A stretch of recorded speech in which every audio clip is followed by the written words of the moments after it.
Hello, this is Jake Light, Gaming Light to Service. We'll once get back with Ace Attorney, where we will continue the next episode because we finished case number 2. Now we're going to case number 3, which seems like it's going to be in past, just like the previous one. Because whoever the developers for the investigations really like flashbacks.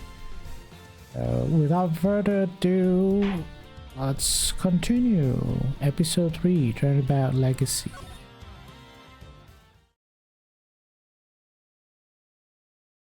Turnabout Legacy. Okay.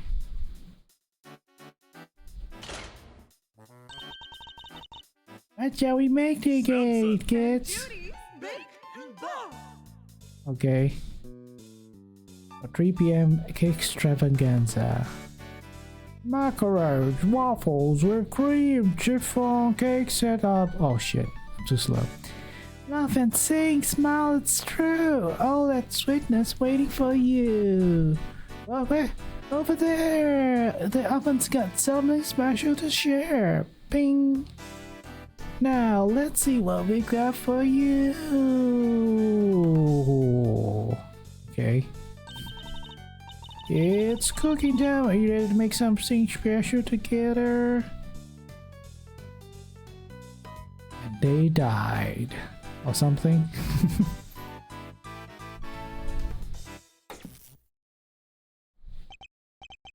Whoa, talk about blast from the past. Hey Gregory, I'm going back there tomorrow with your boy. I'm finally going to find out what happened 18 years ago. What happened 18 years ago?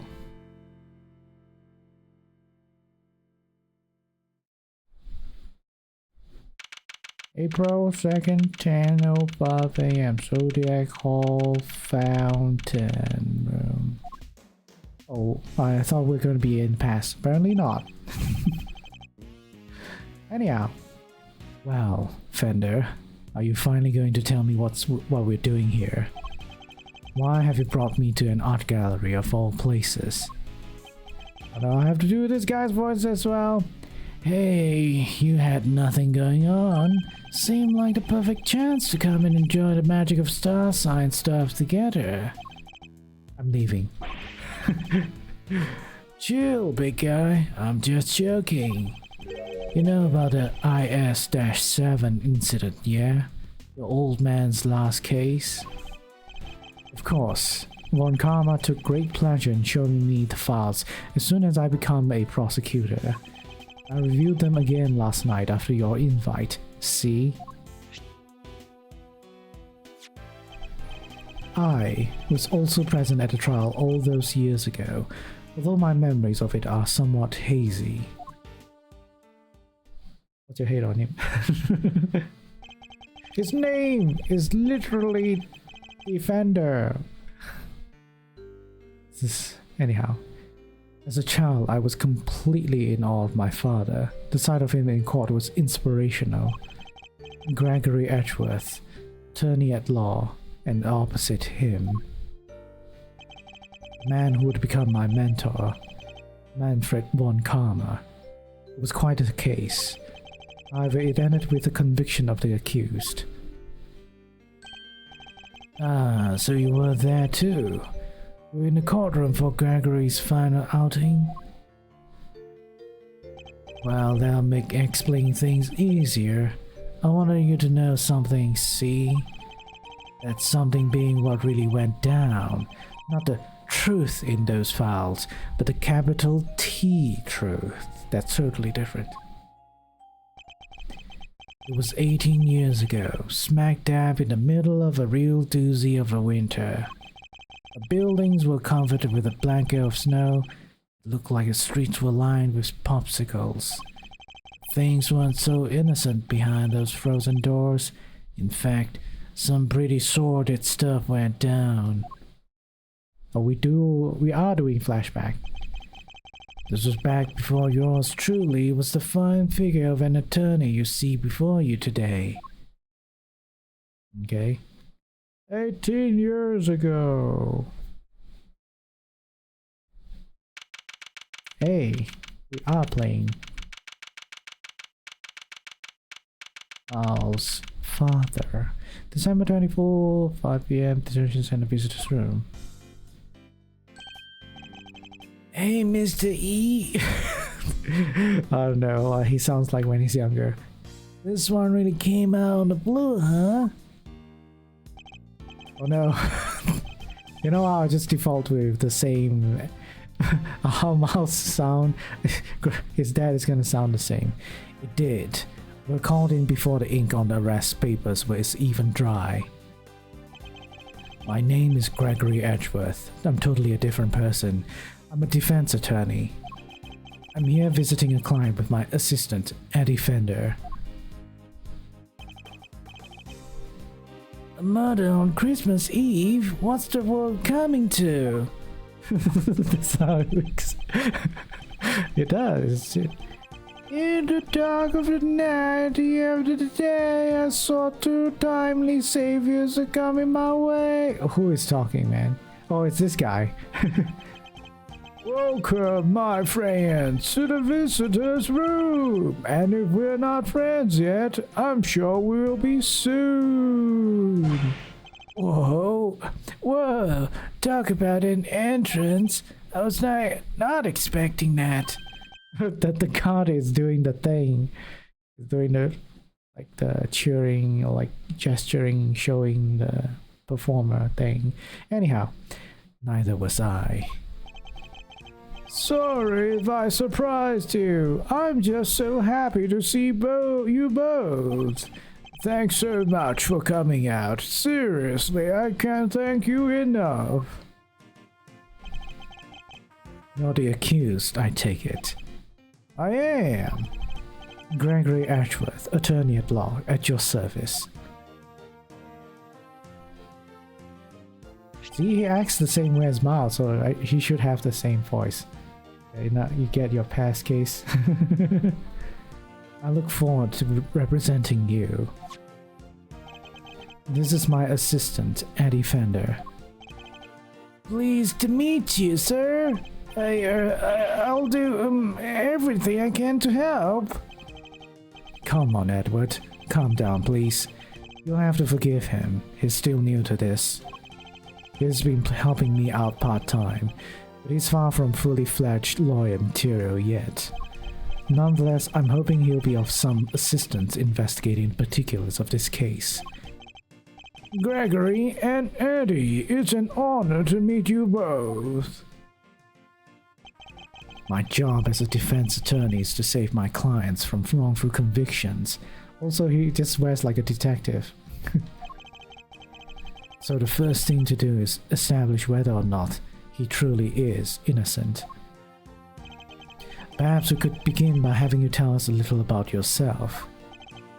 What am I thinking? I haven't even told you my name. I'm Samson Tangaroa. What? I absolutely have no idea what this like name is. A pun for a reference of something. Samson Tangaroa. I don't know. What? It really is you? Samson Tangora, the world's greatest confectioner? You flatter me, my young friend, and call me Samson. All my pals do. Wow, thanks, Samson. I will. I can't believe I'm meeting you in person. Damn, it's a totally different person. Totally different guy. From the present. It seems Eddie knows something of our client. Mr. E, it's the Samson Tangora. Singing, dancing, confectionery, making sensation.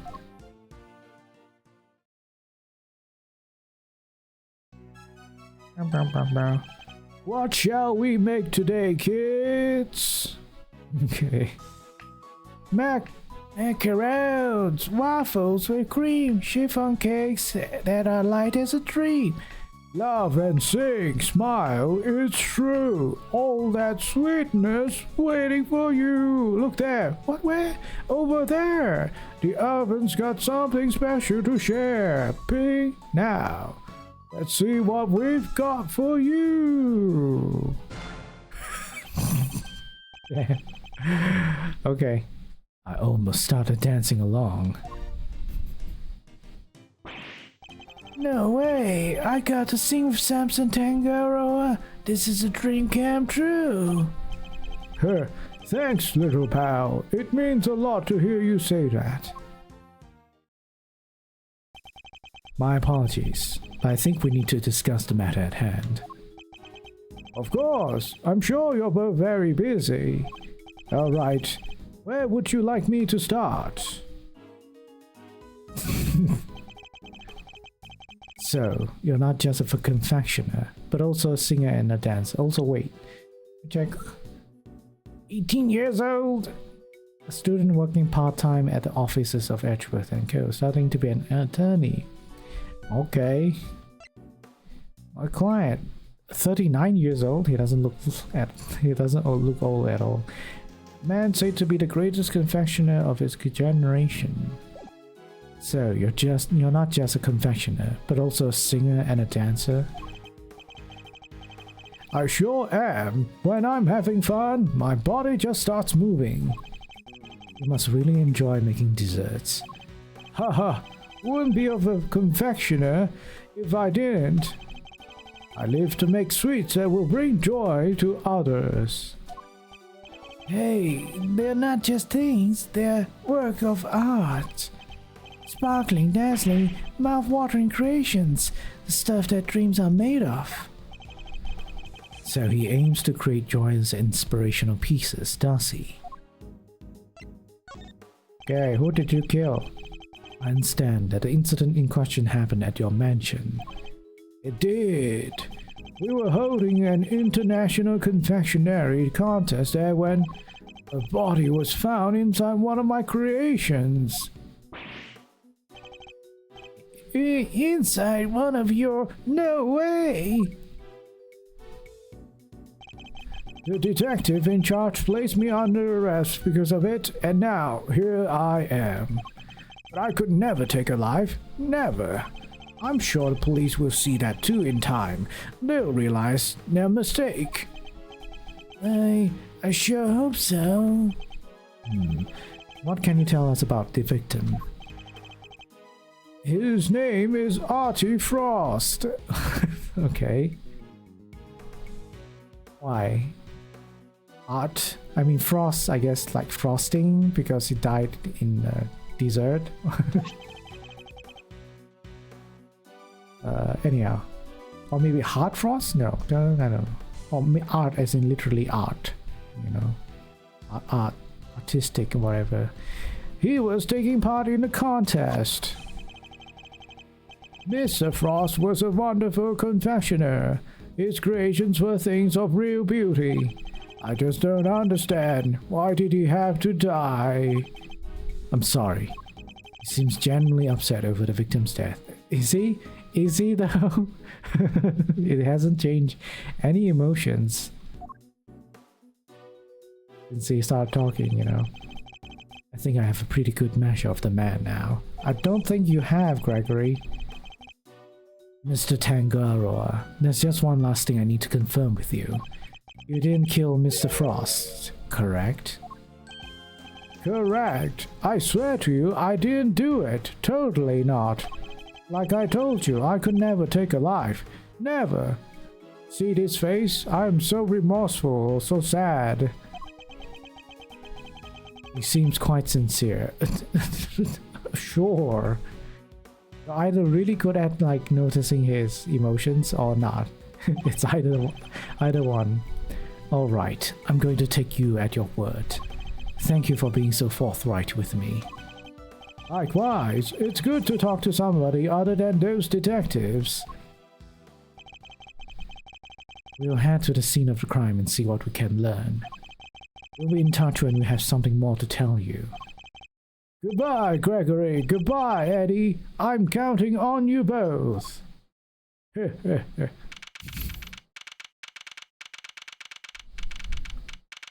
Contest venue, fountain room. Hey, it's the same place as where I'll say it's right now. Brr, it's pretty cold out there, huh, Mr. E? I never saw so much snow. Yes, and it doesn't seem like it will be letting up anytime soon. But just look at this place. What a sweet house Samson's got. It's huge. Oh, it's a mansion. I didn't realize it's a mansion. I thought it was some sort of park or something. Yes, big enough to hold an international confectionery contest, no less. Welcome, welcome everyone. Come on in, we'll have some fun. Oh. Oh no. Are you alright? I'm sorry. Would you happen to be Mr. Gregory Edward by any chance? I would. It's a pleasure to meet you. I'm Eddie Fender, Mr. Edward's assistant. Mr. Edward, Mr. Fender, welcome to our humble abode. Why do I give her the same? It's like kind of like voice as the other guy, Samson.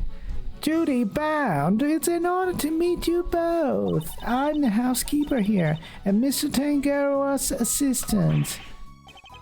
You know, housekeeper, you're Judy Bound. Like Duty Bound? What is it? What is his name? The Judy Bound. You know a little something of my work? A little? I watch you on TV every chance I get. I'm Big and Bob's biggest fan. Hee hee, it's very kind of you to say so. We'd be nothing without our fans. And what might Big and Bob be? It's only the biggest show on TV. Every kid on the planet loves it. The dynamic duo of Samson and Judy make delicious sweet stuff, all while singing and dancing. Like this, check it out. Are they gonna actually do something?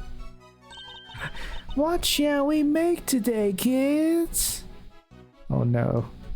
Cookie dough, caramel too, fluffy chew, cream tiramisu.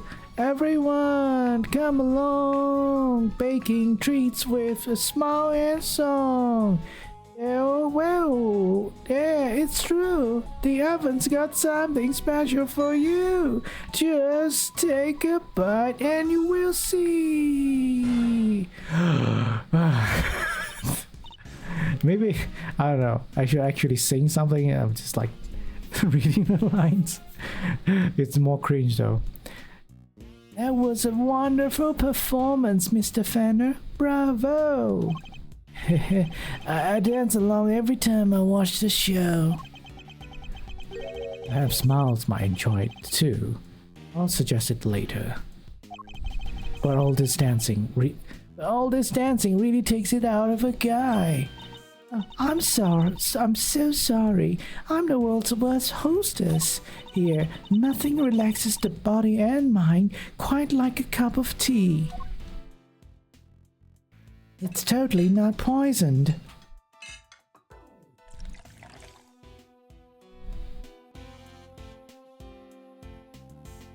That's a really weird shaped cup.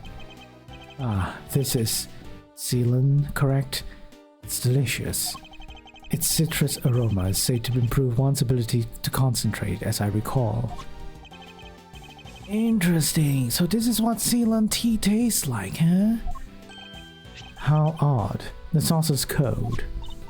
Yes, it's so that the tea cools down more quickly.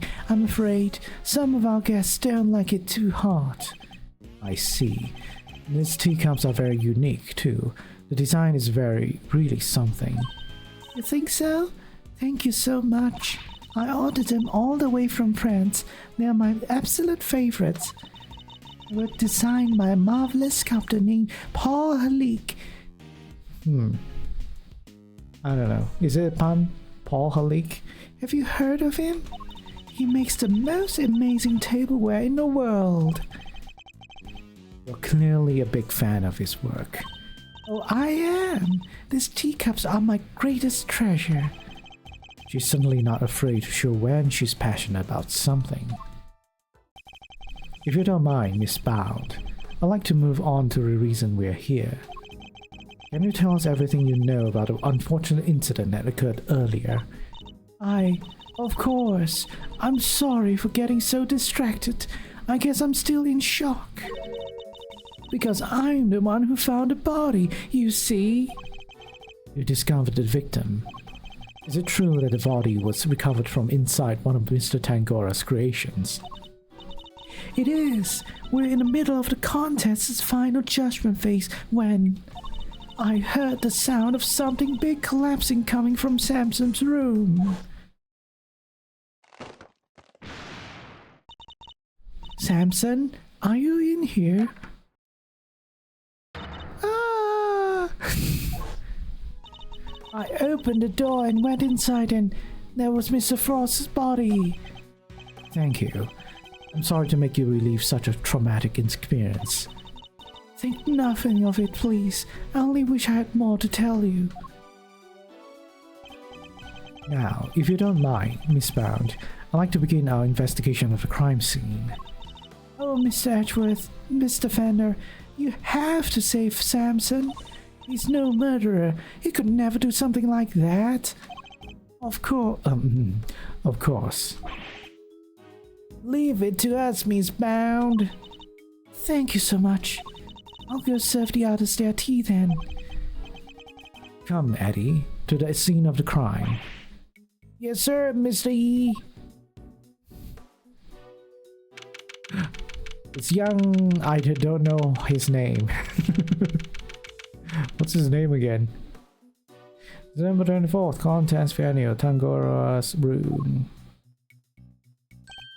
Oh, that's the... Damn, that is some...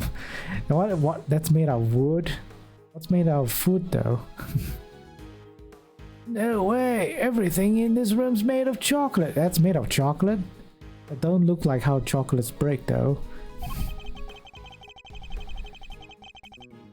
I can't believe I'm getting to see so many of Samson's creations. It's up close and personal. Wait, they are like actual chocolate and they have been on display for how long? I might be more excited than myself if the room was in a murder scene. Just hearing you say that sends a shiver down my spine. It might just be the temperature in here. It's rather cold. Okay, so that kind of makes sense, but also doesn't chocolate, I don't know, rot, deteriorate, grow mold, I don't know, bacteria, regardless whether it's cold or not. Yeah, now that you mention it, it's pretty chill. Achoo! Oh, I think his name is Bad, right, or something. Detective Bad. If man's on the scene already, that was fast. And didn't think I would have to do his voice again. Oh man, oh, it's the gruffy voices. A pleasure to meet you, Gregory Edgeworth. I'm representing Mr. Tangora. This is my assistant, Eddie Fender. Nice to meet you. Bad. Detective Terror Bad. Oh yeah, Terror Bad. Terrible. Terry Bad. The detective in charge is named Bad, a man of few words. What? What are you doing, bro? Ugh, something about this just doesn't taste right. Why are you doing that? You're eating your notepaper? He likes to chew over his thoughts rather literally. I'm afraid it helps him to digest and remember them. It's a little quirk of his. Please try to ignore it. Although I'd be the first to admit that's easier said than done. With introductions out of the way, Detective Bad, would you mind if we joined you in investigating the scene? Sorry, not gonna happen. What?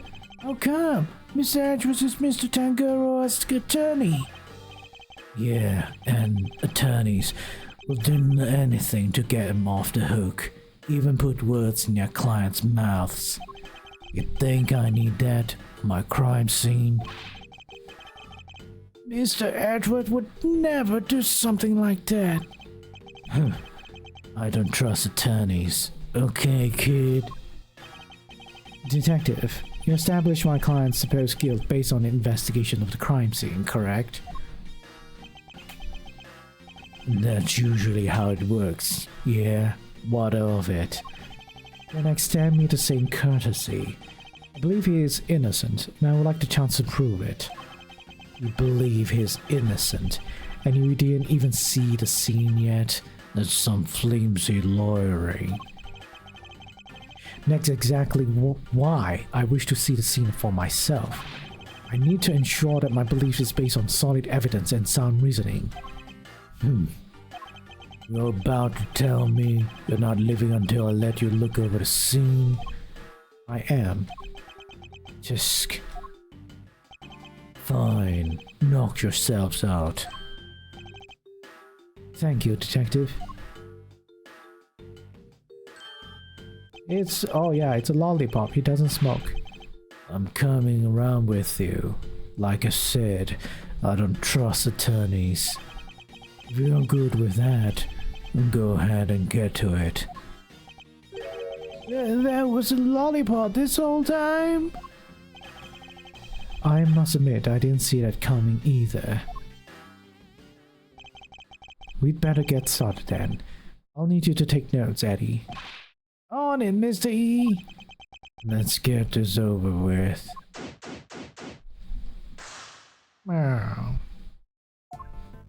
Okay, let's investigate, I guess. So, this is where the body was discovered. Yeah, I took it away already, and everything else is just how we found it. Hey, there's something there. Very obviously. It appears the body was inside the treasure chest. Yeah, woman by the name of Bound found it.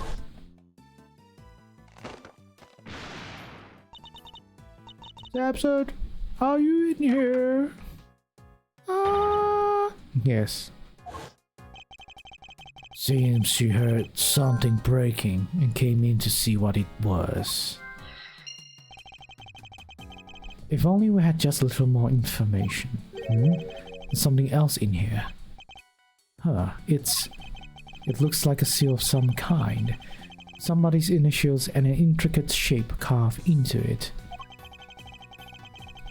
Is it for making those fancy wax stains on documents? Do you think it belonged to the victim? No idea, but it's gotta get locked anyway, so I'll take that. Seal was found. What could the design signify? Well, it's inverted, so it says PH, but what does that mean? And it's like a frost symbol. The victim's name? Victim is name. No, it's not PH. So I didn't have accomplishment of attracted, but I don't know where it's distributed. Oh no! Uh-oh. That's not good. Well, you gotta just pray and spray, I guess. Spray and pray.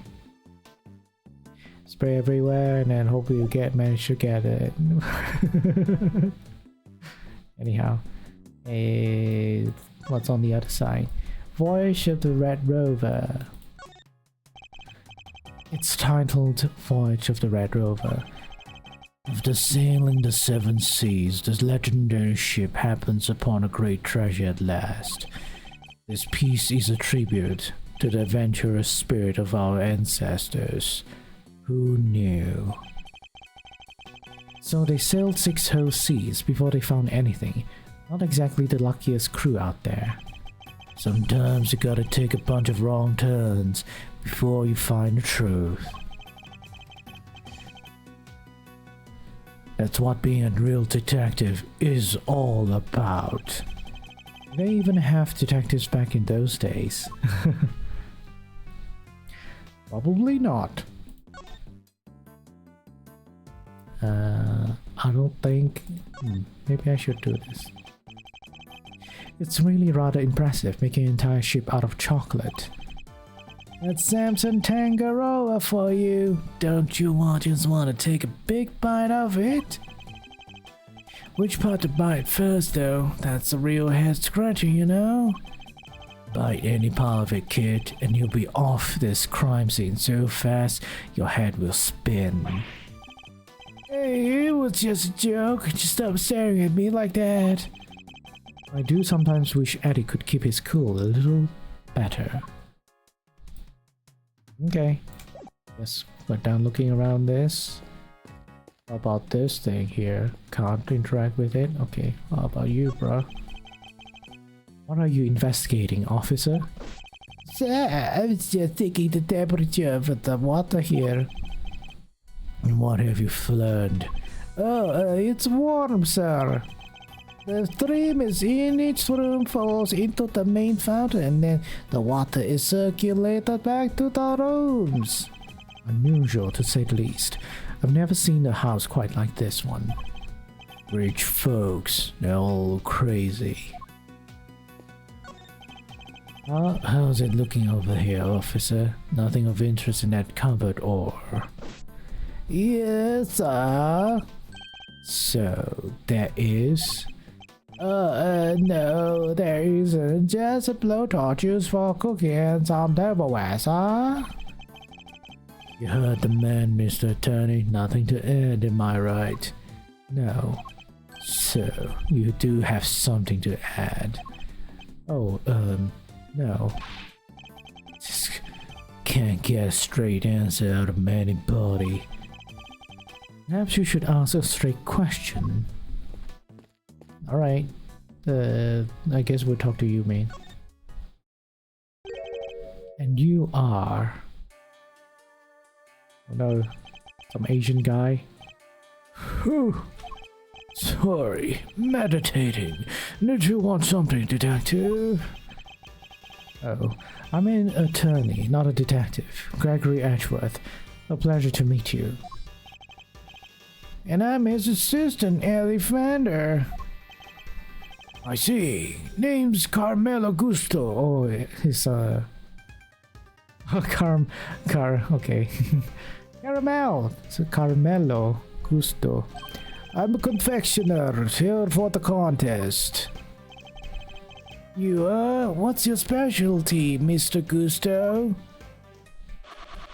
What? What the hell, man? Okay. The art of air and sugar. No way, look at that. It's a little baby seahorse.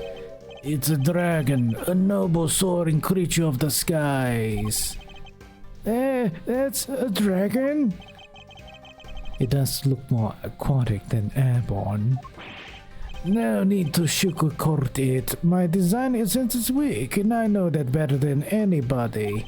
That's why I'm heading to Drengfa. When this is all over, I need to train hard. Perhaps we should get off the subject of his design sense for now. So what are you doing in here, Mr. Gusto? I didn't think they were allowing civilians on scenes yet. Detective wanted to know more about one of the pieces in here. Makes sense. Seeing as he's a contestant, perhaps I should ask him a few questions of my own. Carmelo Gusto. Those are some interesting implements you use, Mr. Gusto. Okay. Stop pumping so quickly. That's disturbing.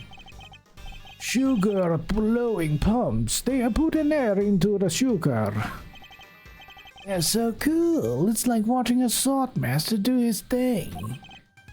I'm not a master. Not a day goes by that I don't hurt myself one way or another. That's why I wear red that way. It doesn't matter what I make a mess. The way of the confectioner is a lonely one.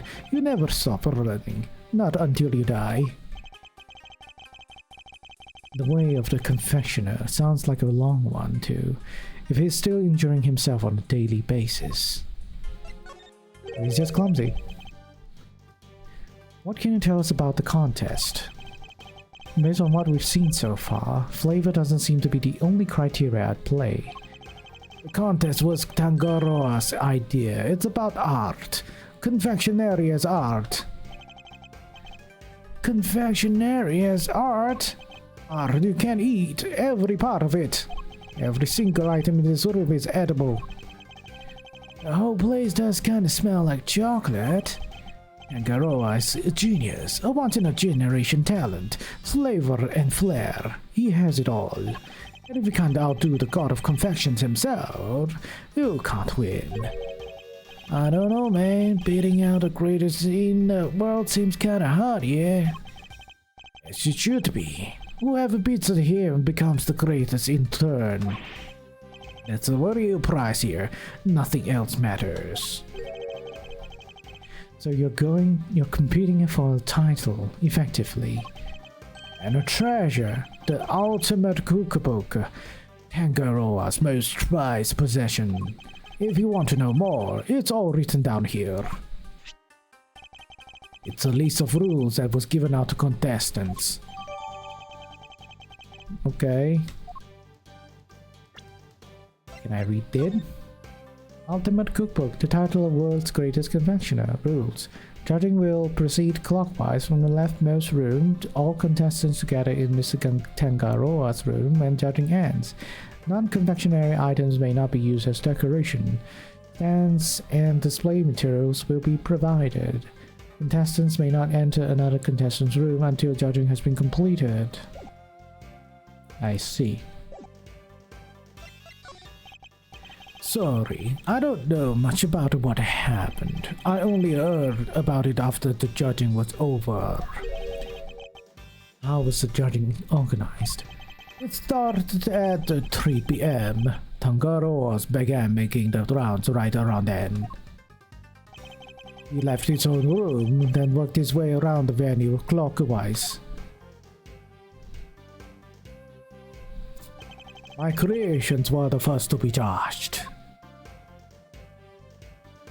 Scone? Okay. After that, he went to Scone's room. She's another one of the contestants. What can you tell us about her? Ruthless, brutal. There's nothing she wouldn't do to win. She was working with cream, some kind of dreamscape. Then, last of all, Frost's room. This thing was flavored for ice. Sculptures this time, or so I heard. Bound found. Okay. Bound found body, while Tangaroa was still making the rounds. Oh my god. Oh, I can't do his voice, man. She panicked, ran to call the cops. Tangaroa went right on judging, claims he didn't know a thing about it until afterward. Went ahead and looked over the victim's work, even though the guy was nowhere to be seen. Pretty suspicious behavior in anyone's book. I don't have enough information to challenge him on that yet. By the way, Detective Bad, what were you and Mr. Gusto talking about earlier? I was going to ask about a piece on the wall here. One in a frame. My god. Seemed like something was off. Thought I'd better ask somebody who knows about this stuff. But then you both so showed up and pulled me away from my very important work. Perhaps we can take a closer look at it together. Can't take a hint, can you?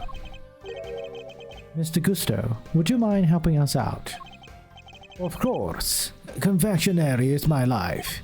If you have any questions, I'll be happy to answer them. Thank you. That's very kind of you. Hey, something's missing here. Who knew you could make a picture this pretty out of chocolate? Samson really is a good god among men. Is it really made of chocolate though? It looks far too much like a regular illustration to me. You have a good eye. I'm impressed. That's no piece of candy. That's the ultimate cookbook. The ultimate cookbook. In other words, the grand prize. What? So it's not made of chocolate at all? No, the book is simply enframed in some. Tangaroa showed it to all of us when he gathered us here to explain the rules. So the participants knew that the grand prize was in this room the whole time. Anyway, you see it too, right? The frame. Something's missing. Not that the detective man was going to ask Mr. Gusto about earlier. Yes. You're right. You're right, detective. Something is missing from this frame. So it's not just me. Oh, what's missing? I better show Eddie which part of the frame is missing some chocolate, because he's an idiot. Take that! Take that! Oh, he sounds like that, okay. Look at the decorated room in the corner here. Something's missing now. Oh yeah, it's different from the other side. That's not like a Tangaroa. The balance is all wrong. But that's not all. Take a look around. Every confession in this room is missing some small bit. You're right. The candle holder, the nautical stuff, they all like that. Somebody deliberately damaged them? Tangaroa's creation had been dampened within several places. That's a very good question. Or did Tangaroa just wanted to look like somebody messed with his work? He'd never do that to his own creations, never. Could this have some deeper meaning for the case? That's how he sounds like. I'm a scour the scene and inspect anything that catches my attention. Here. Are these finger marks? Yeah, but we don't know who's who yet. Still haven't figured it out. No fingerprints, no ID. Finger marks without prints. They could certainly be important to the case. Bring finger marks to it. It's a real head scratcher, alright? Not really. I guess whoever it was wore clothes. Oh, where's your sense of romance, of adventure? There doesn't tend to be. Oh man. What's his voice, man? It's hard to remember. There doesn't tend to be much more of either at a crime scene, Eddie. Achoo! Are you alright, Eddie? Yeah, but it sure is chilly in here. Yes, it wasn't exactly warm out in the fountain room either, but it's even colder in here. Would you like to borrow my jacket? No, I'm fine. And besides, you said you'd give it to me when I finally got my attorney's badge. Heh, I did, didn't I? I need to switch to the latest voice I'm doing, man. It's difficult. Why did they have to heat down so low? Chocolate needs to be kept at the right temperature. Take a look behind at the panel of the wall. What panel? Look at that! It was here this whole time! There's one in each of the contest rooms. The Tangoras hid them so they wouldn't spoil the aesthetic of our works. What? And what do... And what do the controls do? They adjust the temperature and the lighting. Goes all the way down to negative 22 degrees Fahrenheit. Cold enough to keep any confectionery from melting. So, in effect, each room is a giant freezer. It's 59 degrees in here. No wonder I'm cold. Hey, Detective Pat, you mind if we turn it up a little? Preservation of the crime scene is the foundation of detective work. But I'm not a detective. The same goes for your attorneys, Addie. We must never disturb the scene of the crime. Get used to the cold. It's all part of your training. Chocolate needs to be kept between the 59 and 65 degrees. There's no way around it. You know the temperature by heart, huh? Guess it is your job. It's the very least I should know. Any real confectioner should be able to tell you that and more. Alright, what about lollipops and cream? If it's not too hot or too humid, a lollipop should be fine just about anywhere. Cream needs to be kept at around 50 degrees. Need to watch out for heat and humidity, huh? Duly noted. It's like, I'm eating candy. I should be asking this as well. Totally relevant to the case, right? Detective Pat kind of brightened up when he was talking about lollipops, didn't he? I suppose he must be very fond of them. I don't believe there's any more to be found here. Okay. Do I have anything? Sound breaking, damage creations. Sounds like you can combine the both, but maybe not. Yeah, I tried. I suppose that was a bit forced. Alright. What about here?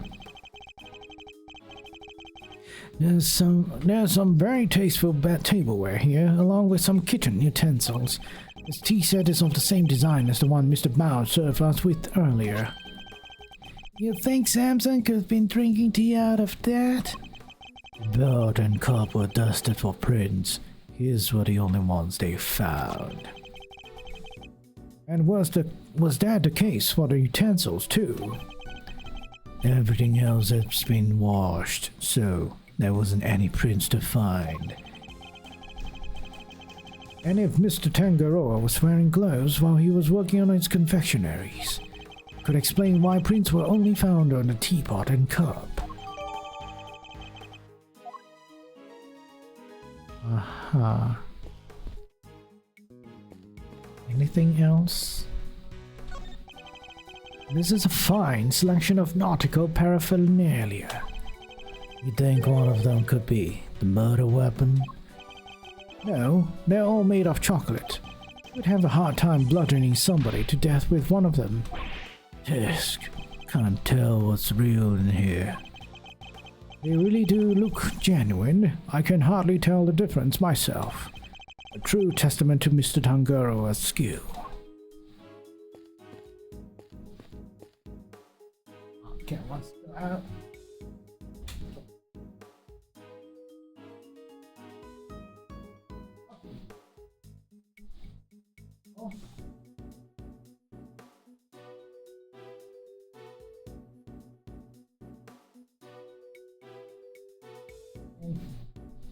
Ring the door, wait on the door.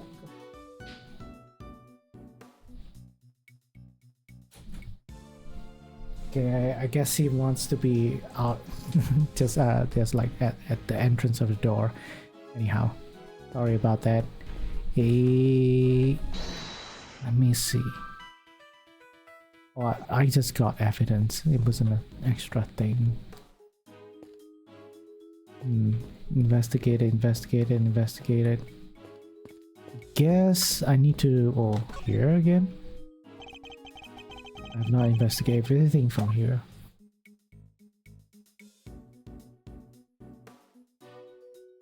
This thing here?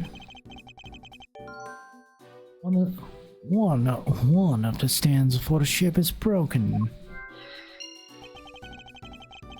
Ah, okay. The ship must have collapsed onto the treasure chest and smashed it open. Wait, do you think? Could that be how the victim died? Was he crushed by the ship? If he was, this becomes an accidental death and not a murder. You're too serious. Don't worry, detective. One moment, we're simply discussing a possibility. I was being serious, though. Detective, can you tell us a little more about the state of the victim's body? Let me see. Got a picture here someplace. You can see for yourselves. Death was from blunt force trauma. Okay. Something hit it and he died. And what about the weapon? Has it been found yet? You can ask the prosecutor in charge about that. The detective's not one for sharing much, I see. Would you mind if we borrow this? The skin of my nose. It's not like it's official. Bound took it with an instant camera when she found the body. Yeah, instant camera? Like it's disposable or something? No, it means that it develops the pictures right there and then when you take them. No way! Sounds pretty convenient. Now then, I better get my facts straight and take down some notes of my own. There's something in this picture that contradicts with the current crime scene. I'll need to call my powers deduction to figure out why.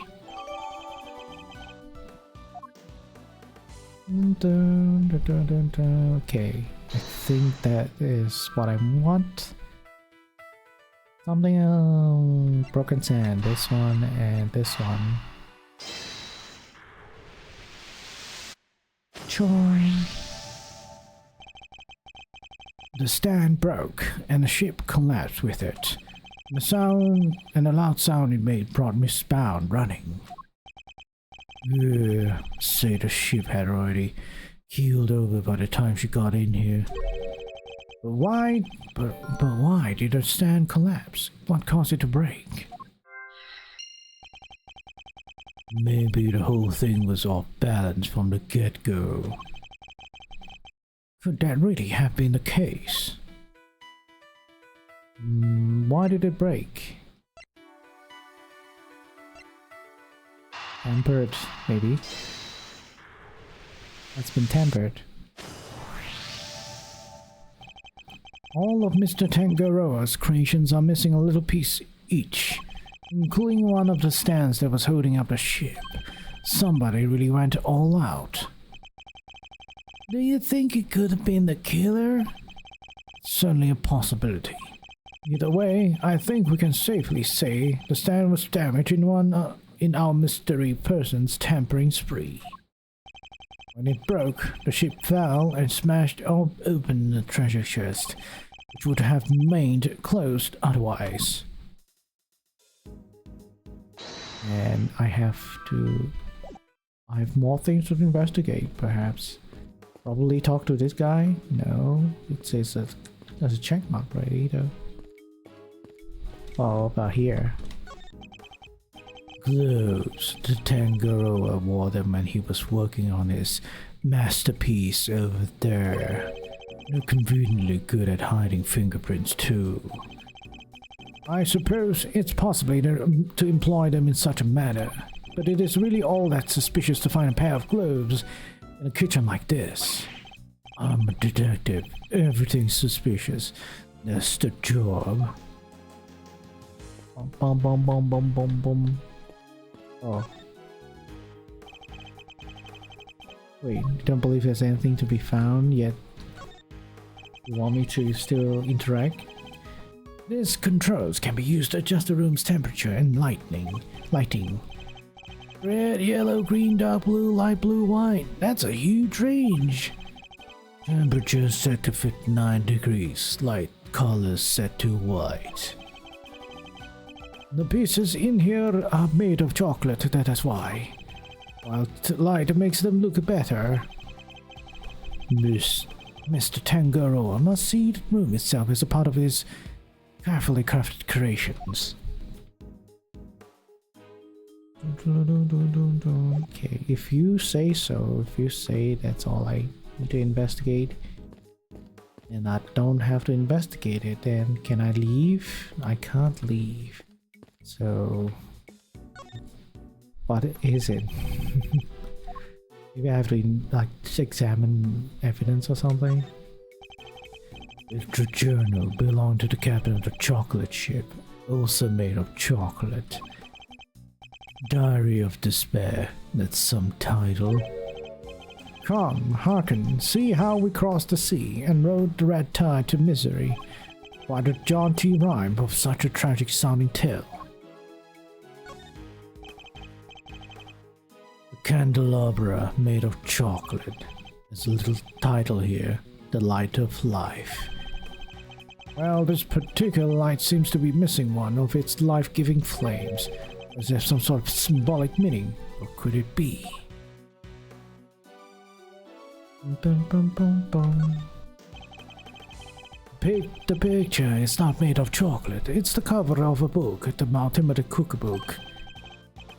The Ultimate Cookbook, in other words, the grand prize. Yes, enframed in the chocolate. Tangaroa showed it to all of us when he gathered us here to explain the rules. So, the participants knew that the grand prize was in this room the whole time. Right. I'm assuming I have to talk to this guy, probably. You know anything about... Oh, sorry, not this. You know anything about this? Sorry, meditating. Did you want something, detective? As I told you, I'm an attorney, and I was hoping you'd take a look at this. See, meditating again. Perhaps I better present him with something more meaningful. Angora's teapot. Oh, there's a PH here. Look, there's something stamped on the bottom. It says PH. I suppose that must be Paul Halik's pottery mark. Oh, Paul Halik, okay. Those are his initials, after all. His bound said she is a big fan of his work. His initials, so if I've made it, it would say EF. Perhaps you should practice by initialing your personal belongings first. Okay. Can I open it up? Yes, what a gorgeous design. Really? It just seems a bit out of that to me. Like, how do you even get your tea in there? Art isn't about function, Eddie. It's about form. Guess I'll have to take your word for it, Mr. E. This art stuff is way beyond me. Right. Do you know anything about this? No. Do you know anything about this? No. Do you know anything about this? The winner of the contest gets to call him themselves the world's greatest confectioner, and that's my goal. After that, I'm going to Jumfa to hone my crafting skills. Once my creations look so good as they taste, I'll be truly unstoppable. Should he have perfected that before entering the contest? Okay, nothing. So yeah, that's nothing. It's strange. It's still giving me the... I guess I haven't touched this. Looks like a fire alarm. Yeah, and before you start prodding it, it's not made of chocolate. Ocean bells will start ringing. People will come running from the security room. A whole bunch of hassle, so don't I know you want to, but don't. Honestly, the thought haven't even crossed my mind. Typical attorney. What does being an attorney have to do with anything? Yeah, indeed. You racist against attorneys, man? Something? That's weird, right? I can investigate everything except... Oh, what's this? The Red Rover and the Crimson Tide. It looks like this title is the inspiration of everything on display in here in this room. A ship and a treasure chest, of course, but also all the other nautical objects on display. Something a suitably grand theme with which to showcase Mr. Tangaro's talents. Ah. That's weird. A real crime scene. This is so exciting. This isn't a game, Eddie. I need you to take it seriously. Don't worry, Mr. E. I'm taking notes on everything. You are? What kind of notes?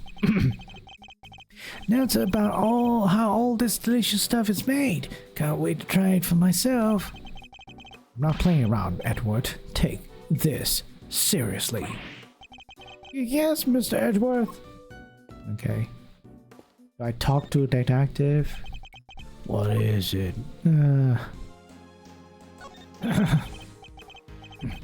You're doing this all wrong. An investigation's like a popsicle. You walk around the scene, look at stuff, talk to witnesses. Everything you do, it's like a lick of that popsicle. Slowly, you eat away at it.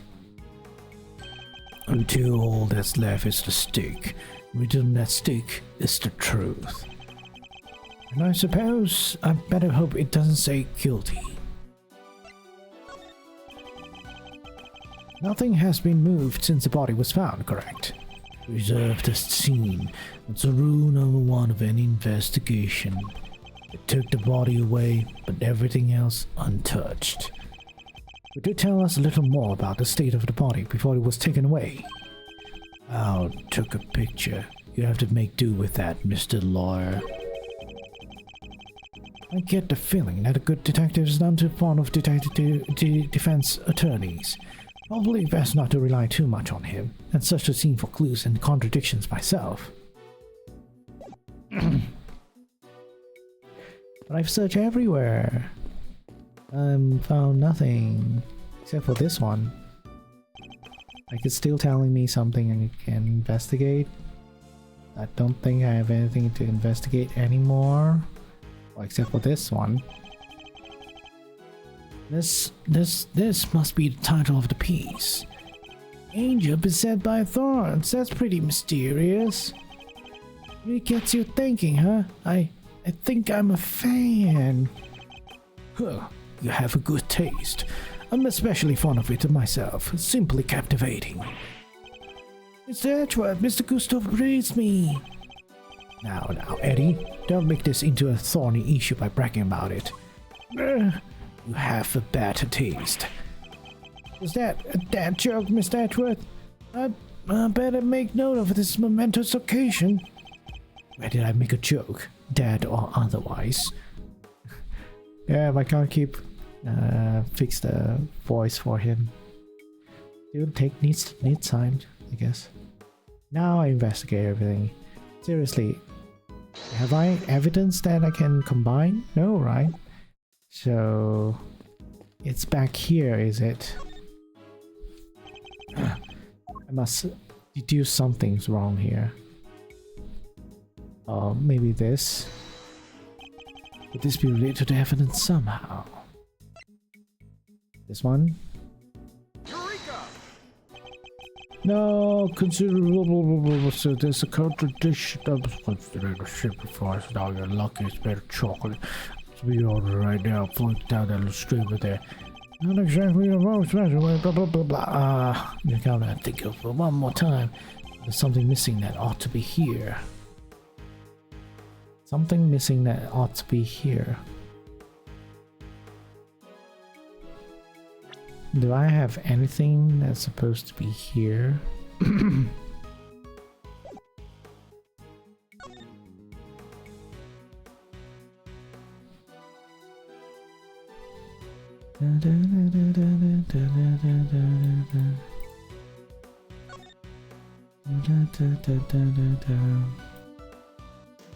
Tell, man, this is not easy. I have evidence to say there's something about contradicts here.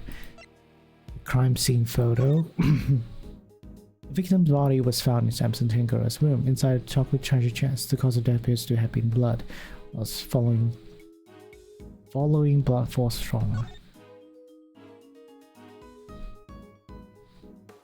Something missing?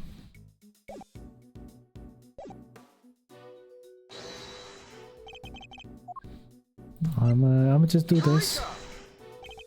No! A shot in the dark. Na-na.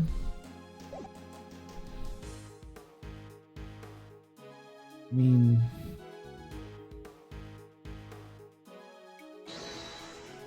wait. No. Oh, I'm kind of stumped. Looking at this photo, I can't tell what's missing.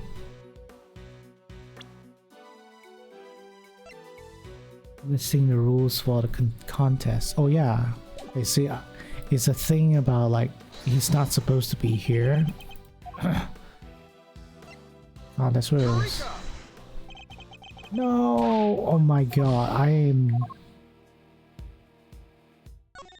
Bro, what's the... Is it finally the time I need to choose? I need to look at a walkthrough to figure this out. Man.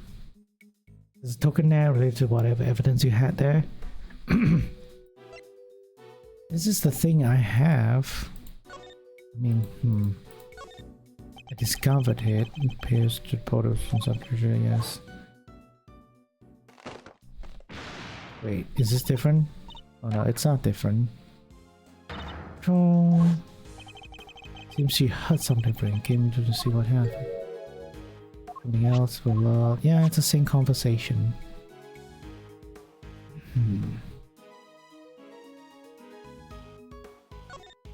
I don't think it's the sign here. Unless the sign here is like something missing. Okay, I've tried. Gotta go look for a guide. And about... oh no, legacy?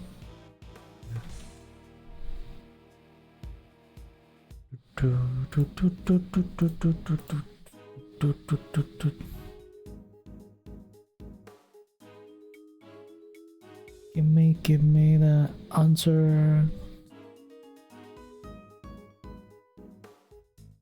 Dun, dun, dun, dun, dun, dun, dun, dun, dun.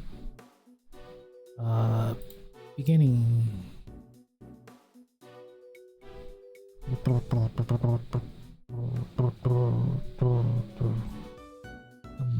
Come on. I don't remember this one. I remember the Ace Attorney once more. It's fine. This seems like kind of convoluted. Let's see what the actual answer is, because I really don't know. Like, what's missing? I don't think there's anything missing. The thing contradicting is, yes, she's not supposed to be here. I tried using the photo as a thing to say that something's different, but I don't think so. Maybe the blood is missing, but I don't think that's the answer. This is so slow. Bruh. Made me look bad here. There's a lot of people browsing the Ace Attorney investigations walkthrough. I don't think so. Gotta go look at another one then.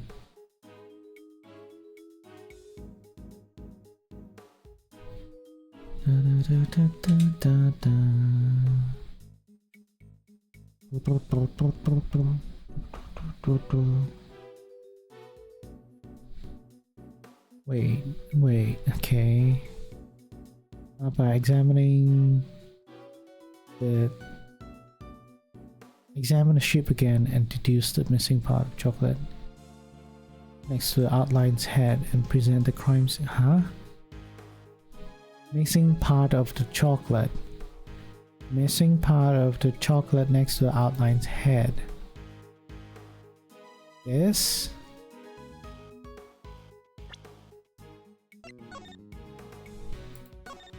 No.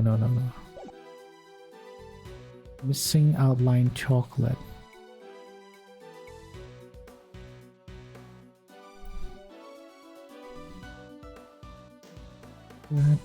Where the corpse head is?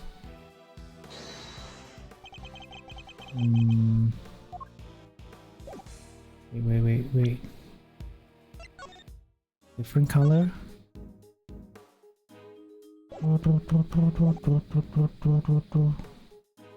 It's all brown?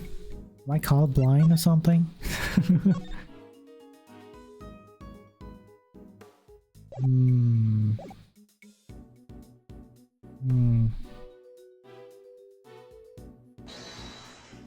Wait, oh, wait.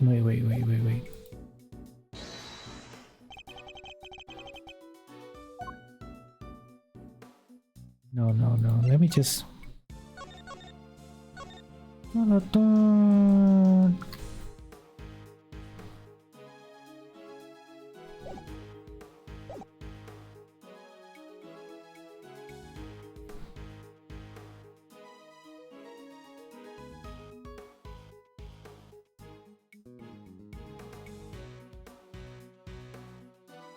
Damn, okay. That's really it. It's really the difference. Eureka! I clicked near there. I guess it's not close enough. You said the only thing that has been removed from this scene is the body. Yeah, and that and the piece of cloth it was wrapped in. And something here doesn't quite add up. It doesn't. Take another look at the scene in front of us, Detective. A very conspicuous pool of blood that should be here is clearly missing. What the? I thought you just cleaned up the blood or something. You're right. Don't remember anybody mentioning they'd removed the blood along with the body. Bruh. It's not the missing chocolate, it's actually just missing blood. Okay, sure. I was like thinking, maybe they just clean up the area, right? After taking a sample of the blood or something. Nope.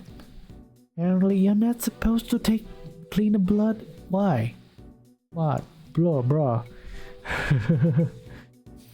Let me check with forensics. Yeah, the part chocolate is missing is, yeah, I can see that. But the thing is they are like focusing on the blood though, which is, yeah, it's obvious the blood is not there. But I thought it was intentional. The police removed the blood, right? Or something for like just to clean it up right when they removed the body after taking necessary evidence and all that. But no, apparently we're not supposed to clean the blood? Okay, sure. What is it, Mr. E? What did you figure out? Compare the treasure chest in the photograph to the real thing. In the picture, the solid chocolate bottom continues underneath the deceased's head. And yet, that powder chest is now gone. The bag with blood all over it. You're not gonna clean the blood up the next time we have a crime scene. Exactly. So did the police remove it? Or perhaps the killer? It wasn't forensics. They're saying nobody took anything like that away. Interesting. So somebody deliberately removed the blood from the scene. This triggers such a fear. Could be. Okay. That's some bullshit, man.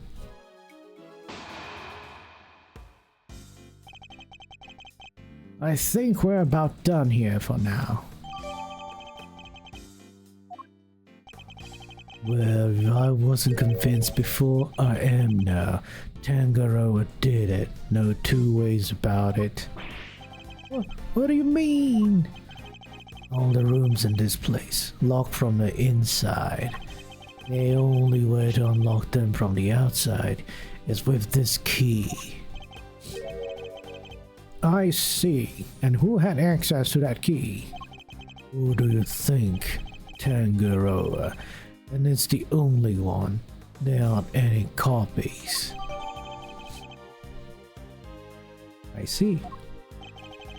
With the mansion key, Tangaroa could slip into anybody else's room anytime he liked and incriminate himself. That's totally what a criminal would do, a murderer would do, a very sloppy murder. Anyhow, he could even lock his own room from the outside if he wanted.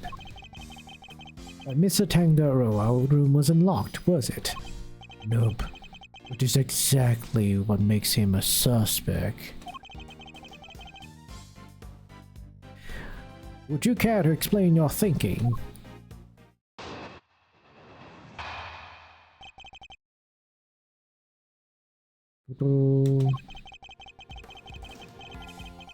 If the door had been locked when the body was found, Tangaroa would have been the obvious suspect, which is why he deliberately didn't lock his room. Why he smashed in the lid of the treasure chest so the body was on full display. Everyone was supposed to gather in this room when the judging finished up, so he made it look like the murder happened while he wasn't there.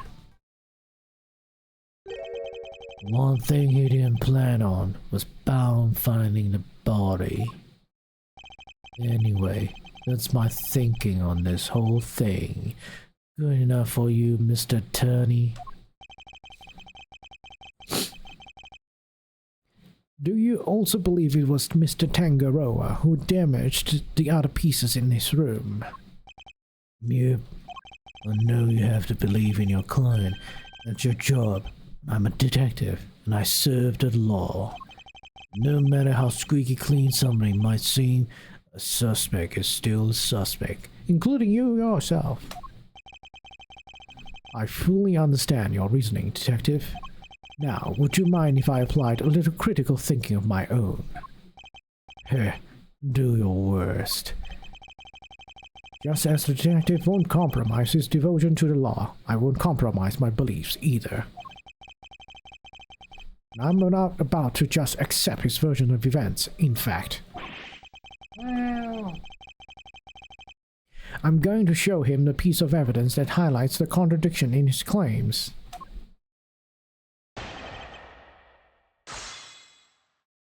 Wait. There had been long when a body's found, it would have been the obvious suspect.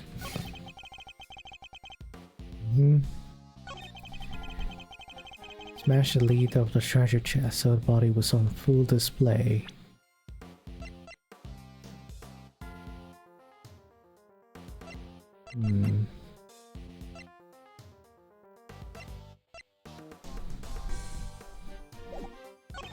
Everyone was supposed to get in his room when the judging finished up. He wasn't there.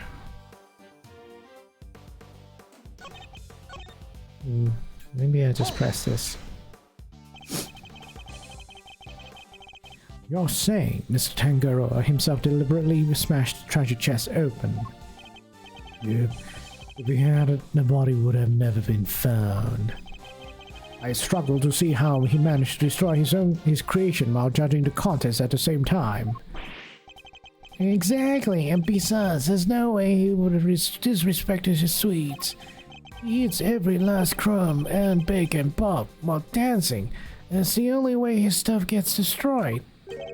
This isn't about what happens on TV, kid. You know about Bacon Bob, detective.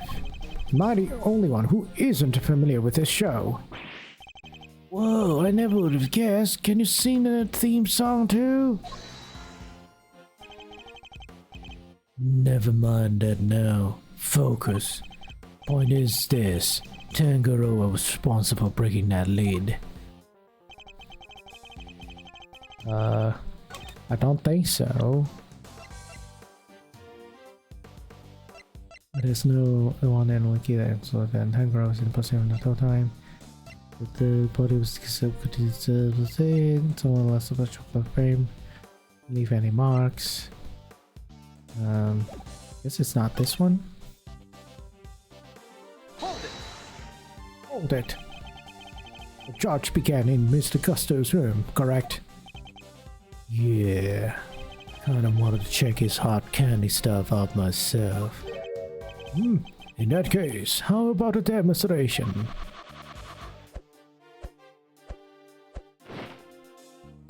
It looks like bread though. Well, it's a you, detective. Are you calling him a dirty dog? It's a wolf. A lone wolf. I like it. I'm starting to enjoy these little displays. Anyhow.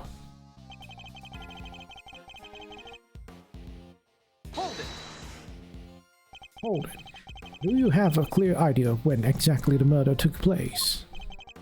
Not yet. Autopsy report still pending. And yet you still went ahead and arrested Mr. Tangaroa. We may not know when the murder happened, but we know when the body was discovered. It was while Tangaroa was judging Gusto's room. The perfect alibi if he could set it up just right. Still not grounds for an arrest. Surely you have to agree with that. Do I? Especially when I've got nothing more to say to you. Why do I get a feeling he's hiding something? Detective Bass seems pretty convinced that Mr. Tangaroa is the culprit. There's no way he would vandalize his own creations, no way! Still, the treasure chest did get smashed in, there's no denying that. Perhaps we should focus more on what led to the body's discovery. Doing so should make it easier to spot a flaw in Detective Bass' theory.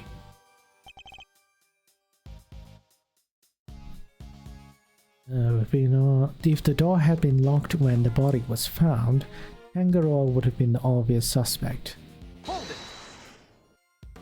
That's hardly solid ground on which to base your suspicion of Mr. Tangaroa, Detective. That's hardly solid ground. Start shouting objection left and right on Mr. Attorney.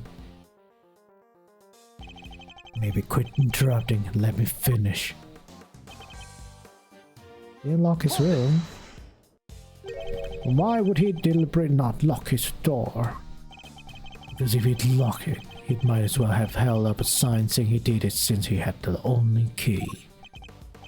Maybe it was just a coincidence. Maybe he just left it unlocked without meaning to. He just happened to leave it unlocked, and somebody just happened to find a body inside. Come on, kid. You never make detective thinking like that. I don't want to be a detective. I want to be an attorney. I'd be grateful if you stopped trying to steal my apprentice. Look, there's a reason why Tangaroa left his door unlocked.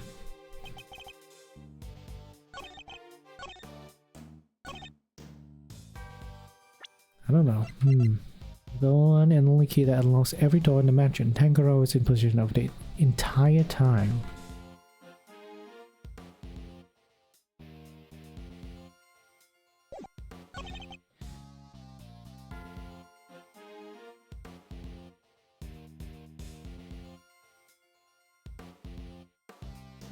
Okay.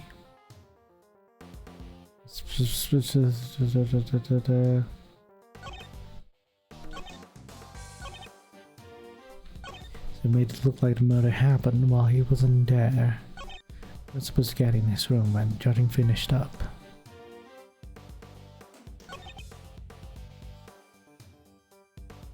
It would still also be suspicious if the door is not locked, right? Anyhow, I am not really sure which is the answer. This one is really difficult. Let me see. Third statement. Yeah, it's this one. When he smashed in the lid of a treasure chest, so the body was on full display.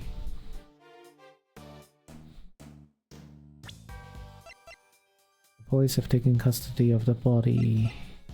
Piece of it seeing the rules of the contest. Fingerprints. Seal that was found near the body when it was discovered. What could the design signify? Smashed so the body was on full display. I don't know. What do I have? This one. Victor. So apparently this is the answer. Is it me or it looks like he hasn't aged? I think he just had like a different clothes and grey hair or something. The victim's body was found in Samson Tangora's room inside a chocolate treasure chest. The lid was closed until the ship collapsed. The part of the treasure chest that was covered in blood is missing. Every other item in the room is also missing a piece of hair of itself. Because there appears to have been blood loss following trauma.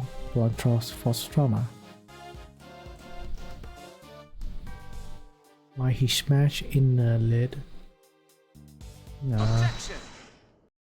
I'm guessing the logic is that he didn't do that. It was the ship that fell. We've established that the body was hidden inside the chest, and that Miss Brown only came running into this room when she heard a sound. It seems reasonable to infer that the sound was that of the chocolate boat collapsing. Sure, seems likely, based on the evidence. And yet you assert that it was Mr. Tangaroa who had smashed the lid of the chest.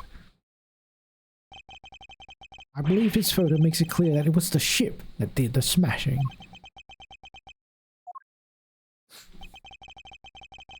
And if that had occurred only moments before Miss Brown had entered the room, then it couldn't have been broken by Mr. Tangaroa without judging the contents at that time. Never said he did it then and there. Could have done something to stand, so he collapsed when he was in the middle of judging. Objection. Have you any way of proving that assertion? Nope, but the investigation isn't over yet. There's still time. He doesn't have anything conclusive. Have you found any prints in this room besides those of Mr. Tangaroa? Yep, on the door. But we found Tangaroa's and Frost prints on there too. We were all brought in here for a briefing right before we started working on our creations. Those prints are probably from then. I take it you haven't checked any of Mr. Tangaroa's works for prints yet. Why would? We know that somebody tampered with them. Therefore, it's possible they left some prints behind when they did so. Fine, but if we don't find anything, we gotta still top of my list. Got it. You check all of this chocolate stuff for prints. No. That's all right away. Good activate. We finished dusting the chocolate and we found prints that don't belong to Mr. Tangora, so... Gone. Whose? Delicious Delicious cone. Okay. Delicious cone, sir. She's one of the contestants. Good work. You can go back to whatever you were investigating before. Yes, sir. Scones. So, it seems we have a suspect besides Mr. Tangaroa. Even without your lawyerly input, I wasn't about to wrap up the investigation anyway. I'll go speak to Miss Scone and see what she has to say for herself. Alicia Scone. Mr. Gusto mentioned her too. He said that day she was ruthless. She'd do anything to win.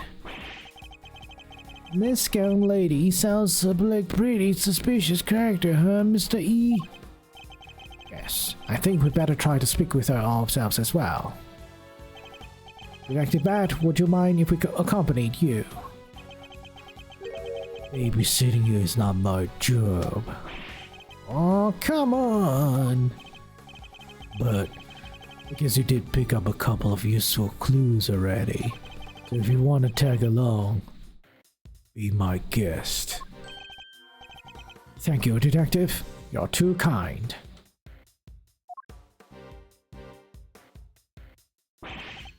Detective, I don't think that's such a good idea. The lead prosecutor is still busy in there. You'll be fine. Me and him don't exactly see eye to eye anyhow. Who is this him? Who did they assign a case to? Manfred von Karma. Oh no! Why is all the deep voices are here? Oh no! What? They gave it to von Karma? He hasn't lost a case in 25 years. Manfred von Karma, a living legend at the prosecutor's office. I've faced one not in the courtroom, but I've heard plenty of stories. They say he'll do anything to ensure a guilty verdict. But I can't let that distract me. Now, I need only to continue to do what I believe is right. I'll be continued! Damn. I took too much time doing that, man. First part. Anyhow, we drink.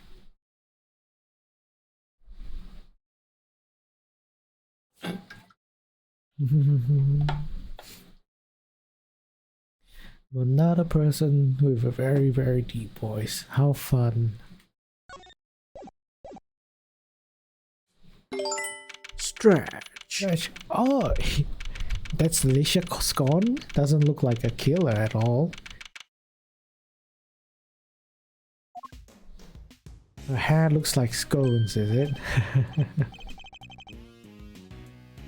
Whoa, Candy Castle! And look, there are even some little elves to go with it. Doesn't look like one.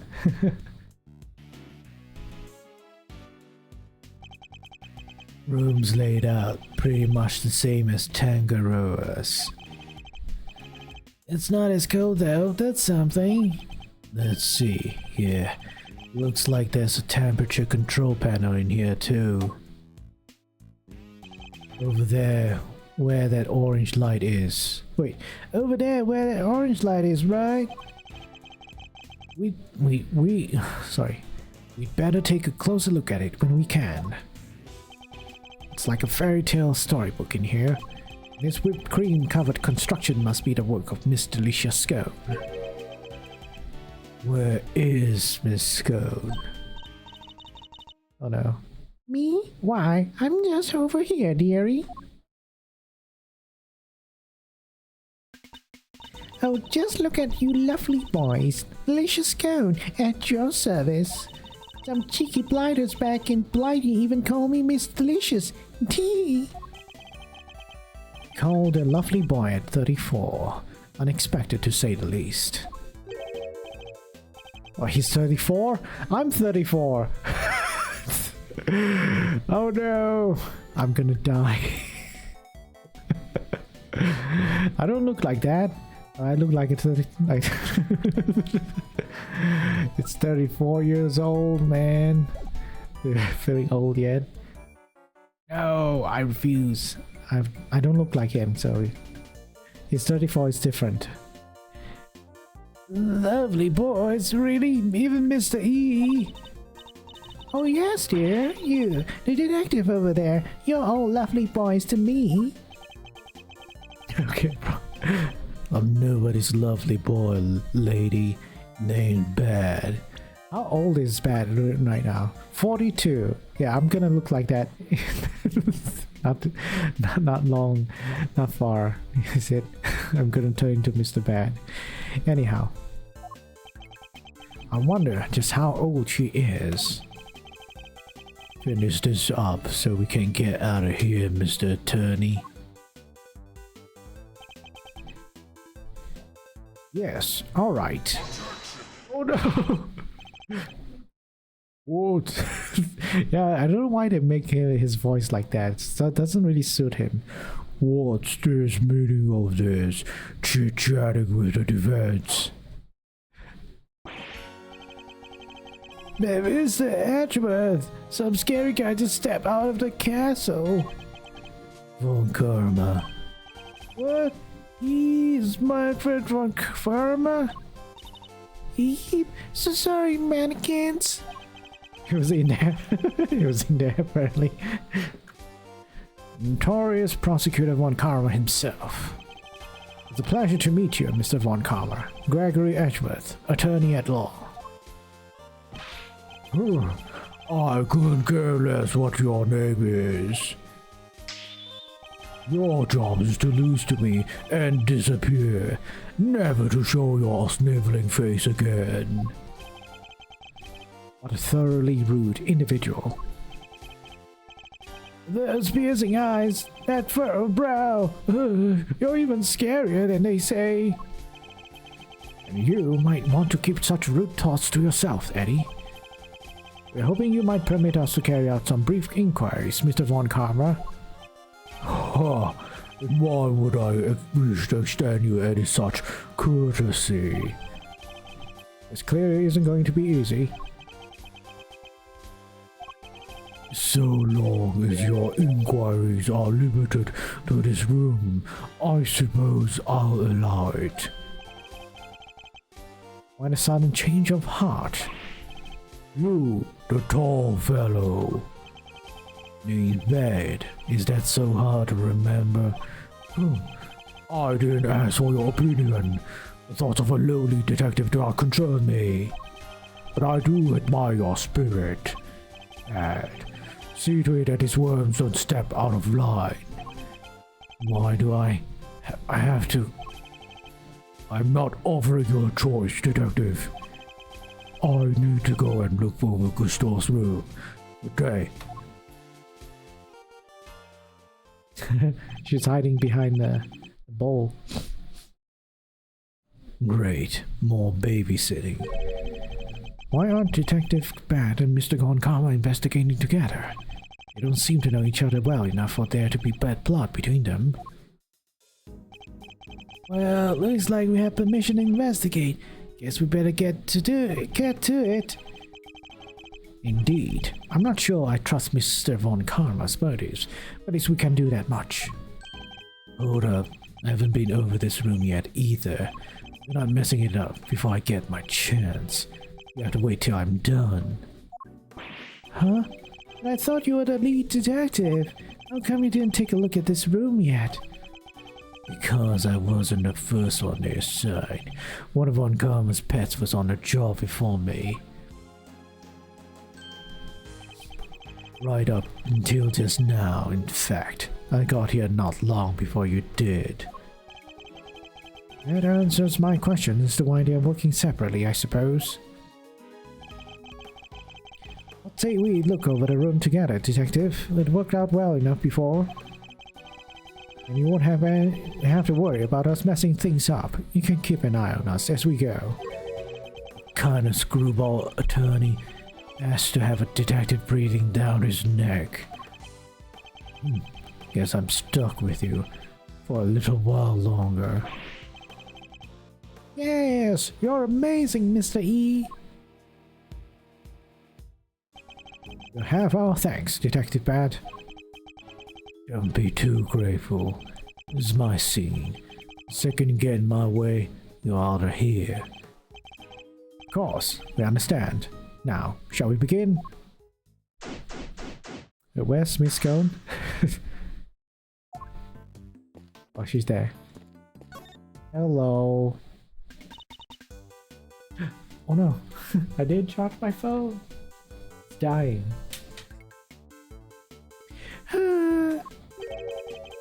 What's the matter, Miss Cone? You seem a lot less cheerful than you were a minute ago.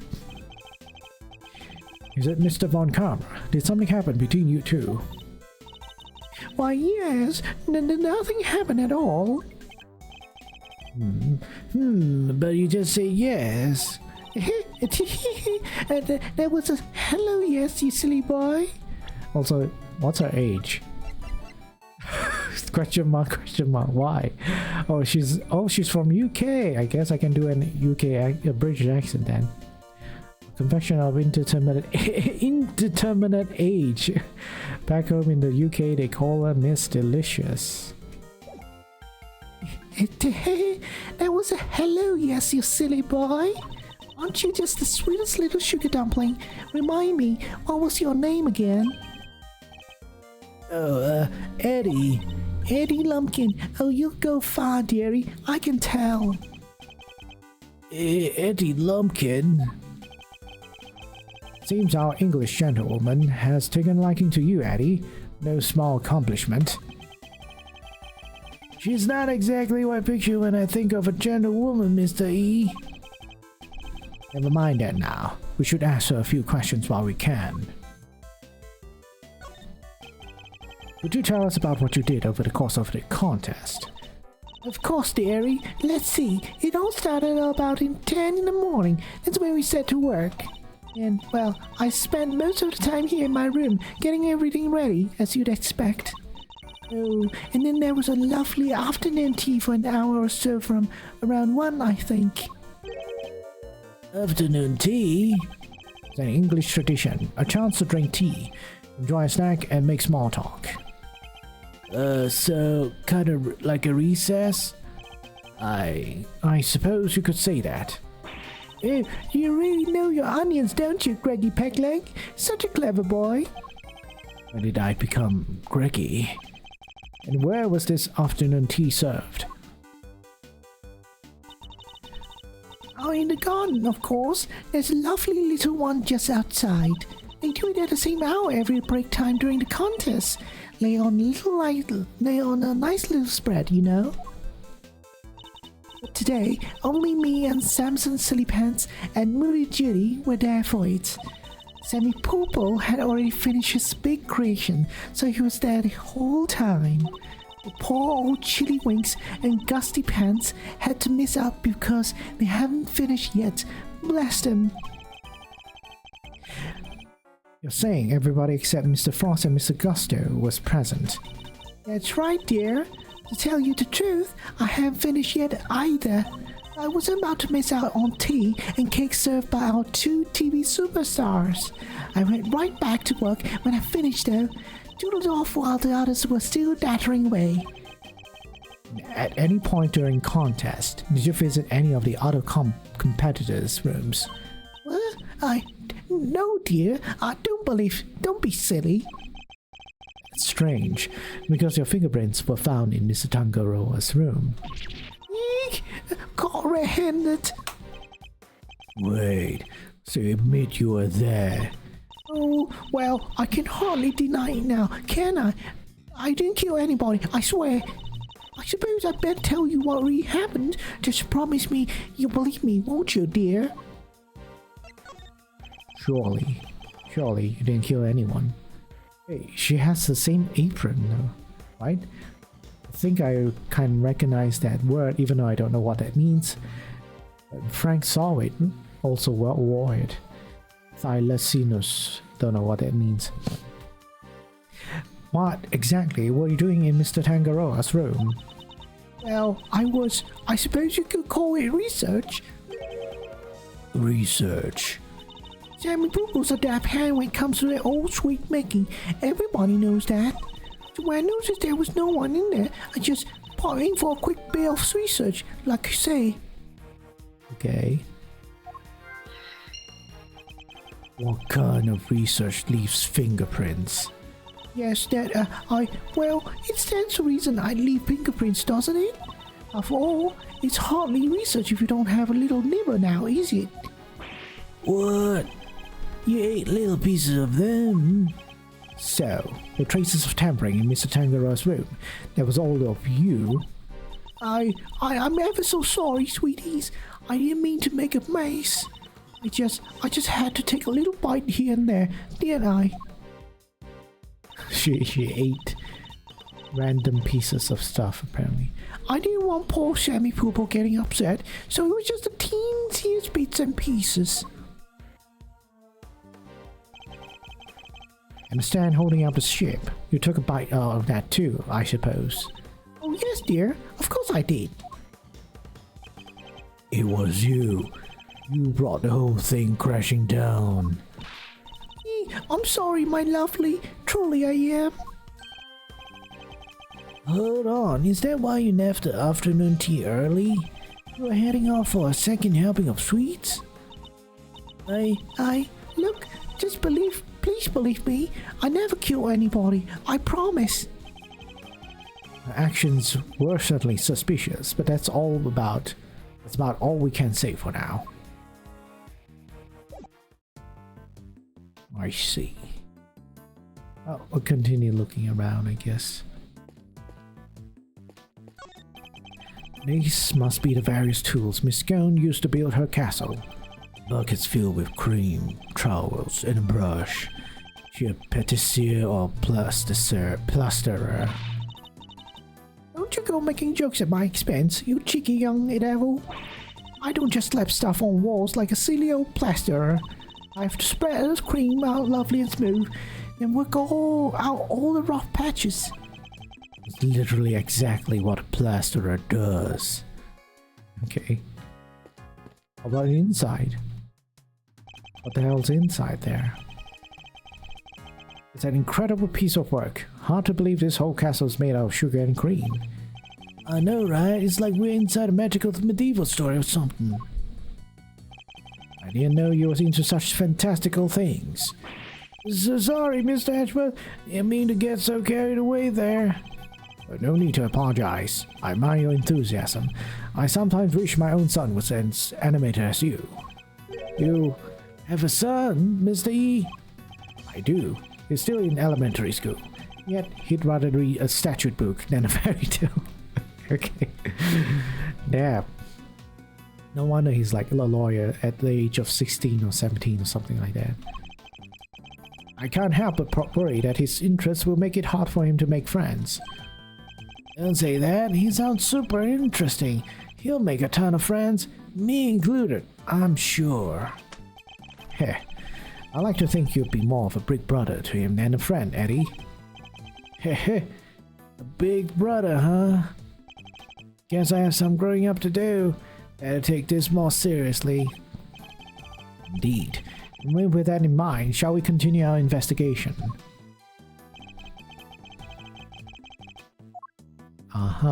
Let's look at those things. The doors of the castle have been left wide open. Yeah, was the guy born in a barn? He could have at least closed them behind him. I'd like to see you say that to Mr. Von Karma's face, Eddie. Wait, there's a bunch of stuff inside. Let's see. Hold it, kid. If anybody's gonna be handling evidence, it'll be me. This cream's going all runny. Melting and will lose its shape at the slightest touch. It's all over the detective's shoe. Why are all these items being stored inside Candy Castle? Alright, tell me what you want me to look at first. This thing. 2 big rock crystals. Looks like somebody was using the castle for storage. Kinda expected something a little more exciting behind those doors. Oh, I know. Maybe they're giant uncut gemstones. Maybe this whole thing is based on a story about a castle with priceless treasure hidden inside. I think I treat my priceless treasures with a little more care. There's something on the bottom of them. Looks like a little stand or something. Okay. I mean, it's kind of obvious it's supposed to be put outside there. I was right, they are gemstones. The stands must be so they can be put on display. Well, whatever they are, it seems they are not just a large set of paperweights. Oops. There is, just have to point up. These pillars. They have hexagonal indentations. Looks like something's supposed to be go in there. Well, whatever they were, they're long gone. Hexagonal indentations, huh? I wonder. Yes, it's covered in whipped cream, so maybe a giant strawberry. A giant strawberry with hexagonal bottom?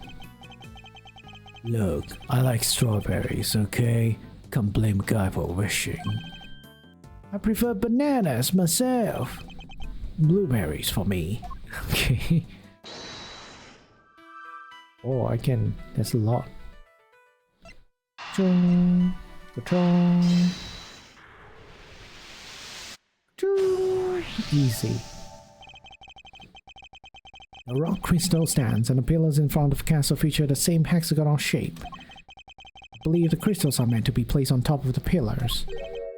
Oh yeah, the hexagon makes perfect sense. Great smoothie. Yeah, I guess so.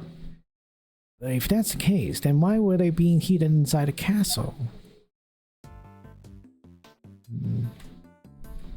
Was there anything else? I don't think so. Alright. What are you looking at, bruh? There's a blowtorch and some chemicals here. I guess it's all for cooking with. I wonder what these chemicals are. Let's take a look at the labels. Mango down 911. Homocyanide 247. What? Excuse me? Wait, they're all poisons? No, sir, that's common colorings and flavorings used in candies and desserts. The first is concentrated mango, boiled down to its purest essence. Hence, mango dale. Well, why 911? It's referencing the Twin Tower thing. Disc. They're asking for trouble with a name like that. Now, I'm curious to what homocyanide might be. Yeah, what is... Wait, explain to me what's homocyanide. I can't tell what that is. What does homie mean? What does it stand for? You can't just leave us hanging like that. Okay, I guess he can. Turn around, turn around. If you turn around, you'll eat it. You can't eat the castle. Don't eat the castle. I guess he's watching his sugar intake. Damn. It's a sugar... What's it already called? Sugar addict? It's a cute little elf made of candy and sitting on a little tree stump. Huh. The whipped cream decorations around it are beginning to lose their... Oh no, fireworks? Lose their shape. And it's not real because CEO didn't give me anything. But this elf seems completely fine. Strange. There's a small door on the wall here, just like Mr. Tangaroa's room. Here, I'll open it. Temperature 68 degrees, light set to green. The Augustus say cream needs to be kept at 50 degrees. Temperature in here is too high. That is odd. I wonder why.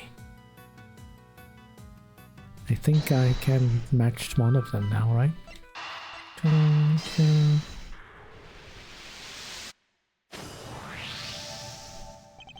Whipped cream in this room is collapsing because the temperature is too high.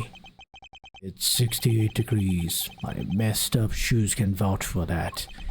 And yet... What about Von Karma? He didn't, like, step on a cream somehow? When you open the doors to the castle, the handles themselves were just fine. Yeah, they were sturdier than I expected. Sturdy? It's not the way I would describe most things made of confectionaries. Because it's fine. Maybe. I think we better take another look at those handles, don't you? The handles are chocolate! Maybe. What the... I think it's safe to say those handles are made of candy. It's not just the handles, the whole castle. Little elves. They're just plastic models with whipped cream smeared on top. What? So none of this is confectionery art after all?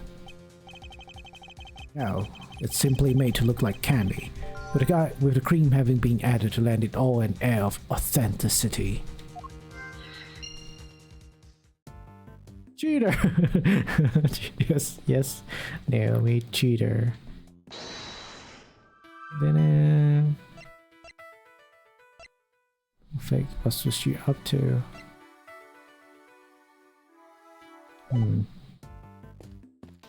Do I have anything else to investigate? The 4 adorable elves and the sweetest little castle made of sweets. So that's the theme behind Miss Gunn's creations, huh? Unlucky for her, things aren't quite as sweet around here as she's trying to make out. Da-da-da. Oh yeah, I think I can investigate that again or something. Or not. But there's still stuff to investigate. There's a bunch of blue cloth back there. 1, 2, 3, 4 rolls all together. Well, they certainly aren't made of candy. No idea what this stuff is for. Almost looks like somebody hid it in here. I think I've seen fabric of the same color somewhere else before. The rolls of blue cloth and the rock crystals inside the castle. I imagine both must belong to Miss Scone. Miss Scone? What were you using the items inside the castle for? Those? Sorry, Lambkin, but I'm not allowed to say. Let me guess. Von Karma. How did you know? Please don't ask me to tell you. You have my guts for gutters. Seems the prosecution really has no intention of sharing anything with the defense. And thought we were onto something for those giant rock crystals, but... What's that, dearie? You're interested in my little trinkets? Your trinkets? Yes, my sweet. I use them to make people all lovely and relaxed. You use rock crystals and claws to do that? I do. It's wonderful. You should see it. And they are not just any old rock crystals either. They're great big lumps of salt with lights inside them. Whoa, those things are lamps? Oh, that's not even half of it. Those claws hold an even more exciting secret.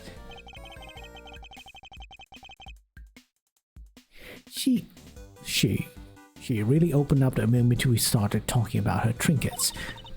Since you're here, why don't I give you lovely boys a taste of my relaxation magic, Oh, Patty Bumpkin, can you get it all out and set it for me? The name is bad. Is that a no? Why are you being so selfish, Patty Bumpkin? ... Yeah, that's my reaction. Have you finished taking photos of this room yet? Yes, sir, we have, sir. Never Miss Scone here with something, will you? Yes, sir. Right away, sir. Oh, you're so sweet at heart, aren't you, Betty B? That's amazing, Miss Scone. You got him to do exactly what you wanted. That's some talent.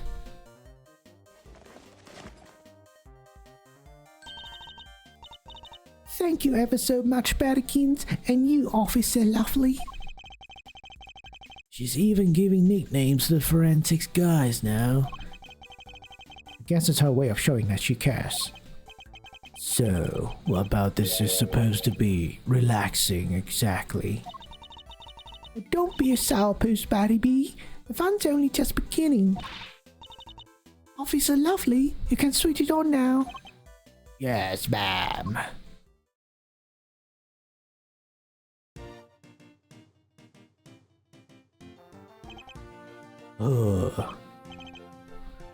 Whoa, it's beautiful. It is. I wish my son were here to see it. Isn't it though? Isn't it just wonderful? 4 adorable elves and the sweetest little castle made of sweets. It's my theme, you see. I thought it would be extra lovely if it was all lit up. Isn't it the nicest things you've ever seen? One of the elves must be feeling a little left out. This is how it was supposed to look for a contest. I'm glad you lovely boys got to see it, at least. Wait, shouldn't the lamps be lit up too? Oh, what's happened there, I wonder? I think we better take a look at the lamps and the elves one more time. The lamps. Uh-oh. that don't look good. Lamps appear to be broken. Bulbs are smashed, both of them. Maybe they fell and broke on the floor? Look, there's a red stain on the one on the left. It's not just a stain, that's... Yep, it's blood, alright. You can smell it. What? Blood? Why is there blood on this lamp? Could it have something to do with why its bulb is broken? Better take a closer look at the other one too. So Miss Scone had actually intended to use these lamps in her display. Why were they stashed inside a castle? Maybe because they are broken? Except there's plenty of other places she could have put them. The best place to hide some salt is in some sugar. Isn't that how it goes? Or perhaps the best place to hide a tree is in a forest. Anyway, if her intention was to put these salt lamps in her final display, it contradicts a certain piece of evidence in my possession. I'll need to point out my making a deduction. A deduction.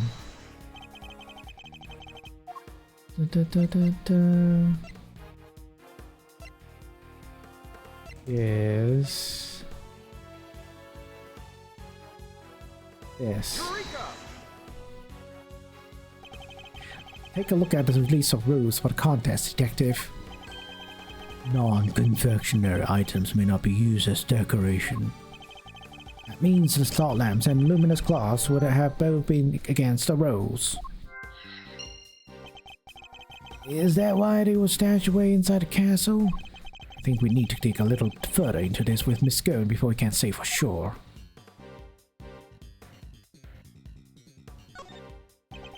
My shoes are already covered in cream. We won't go any closer unless you want the same thing to happen to you. We've seen what's behind those doors. There's no need to look again.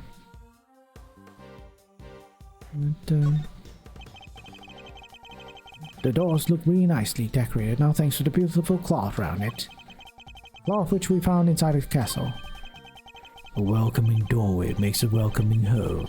There's just some common sense for us detectives. Says the man who just trampled all over the castle's entranceway. I'll hold my tongue for now.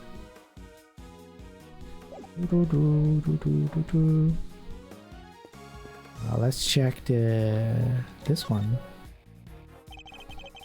This elf doesn't have an illuminated cloth over it like the others. It's not fair to leave the poor guy out, Miss Scone. Well, I didn't want to, did I, dear? But all my clothes and all my little machines went missing. Cloth and what sort of machine exactly? Oh, you'll never guess how it all works. Those luminous cloths are connected to these little thingamajigs. They're called full spectrum light emitting devices. They send light down the main cable into each optical fiber strand. That's what makes the cloth glow. With a little bit of fiddling, you can change the light to any color in the whole wide world. Bright red like ferocious fiery flames, or blue like twinkling crystals of ice. They have these special batteries that last for donkey years, and they don't mind the cold at all. forgive me. So the machines stay. And what makes the special luminous cloth light up in all these beautiful colors, Mr. E? I see. So much new technology, I can barely keep up. So, these light emitting devices, you lost one of them in a piece of luminous cloth. That's right, Lamb King. Heaven only knows where they could have got to. This cloth, it could have something to do with the case. Something. I can't go through behind there. I think that's pretty much it though. Can I deduce anything?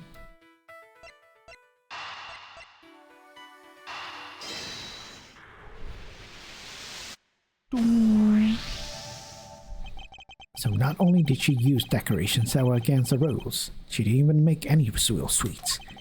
This girl made a mockery of the rules. Yeah, guess she's not gonna get crowned world's greatest now. What's so warm in here? Do you think it's got something to do with all this? With all the lights? Maybe. That's a good question. I think we'd better go ask Miss Scone herself. Oh wait, I think I can also do this right.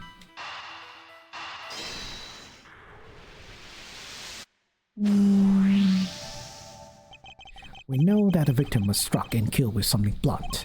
We found blood on one of the lamps, which has a small smash bulb inside. Could the lamp not have been the murder weapon? For sure, it could definitely do enough damage to kill someone. You, science guy, did you finish analyzing blood from the lamp yet? Just got down to the counter. The blood is the victim's, don't have about it. There you have it. So, the murder weapon was hidden in Miss Scone's room. I'm beginning to think we may need to add her to our list of suspects. Time to talk to her. Miss Scone, why is the temperature of your room set to 68 degrees? Because I hate the cold, don't I, dearie? And besides, being chilly's no good for a girl. If I want to keep my fresh-faced complexion, I've got to be careful about these things. You ladies have to stay young, don't you know? How old is she really, though? That's what I'd like to know. It's not polite to speculate on a person's age, Eddie. But most of your work is made out of whipped cream. Whipped cream needs to be kept at 50 degrees or it starts to deflate. Is that so, dearie? Well, silly me, eh? I've only gone me, whoopsie. Wait, you really didn't know that? World-class confectioner, my food. Not only did she break the rules by using fake candy, she's ignorant of basic facts about her supposed craft. Miss Scone grows more mysterious by the minute.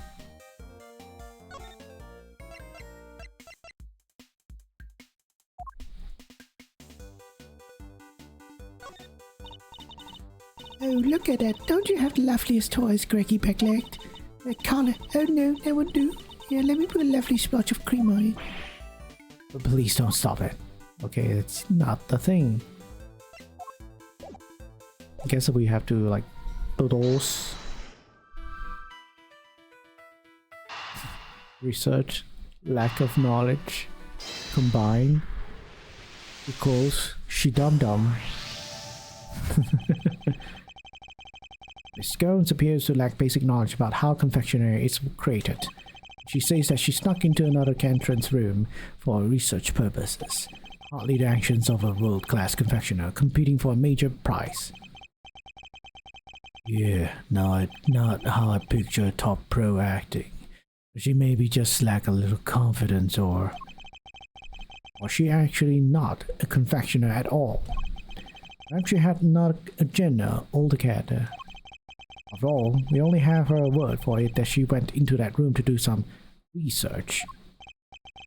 Wait, you mean maybe she went in there to commit a murder? There's no way of her saying so for certain just yet. but she is hiding something. That much I'm certain of. Complete! This was way easier than that other room, man. There's enough investigating for now, don't you think? Yes, we've certainly found plenty of interest. Something's been bothering me for a while now. Mr. Von Karma would have surely found a murder weapon when he searched this room, yet he didn't arrest Miss Scone. He didn't even seem interested in questioning her. I think our first priority should be to find out what he's really up to. Detective Bat, I have a few things I'd like to ask Mr. Von Karma. Me too. Him and Scone. Eek, how could you, Betty Bumpkin? Stop staring at me like that. It appears Detective Bat is just as suspicious of Mr. Von Karma and Miss Scone as I am. Scone, would you be so kind as to accompany us? Oh, of course, dear. Where are we off to? Find Mr. Von Karma.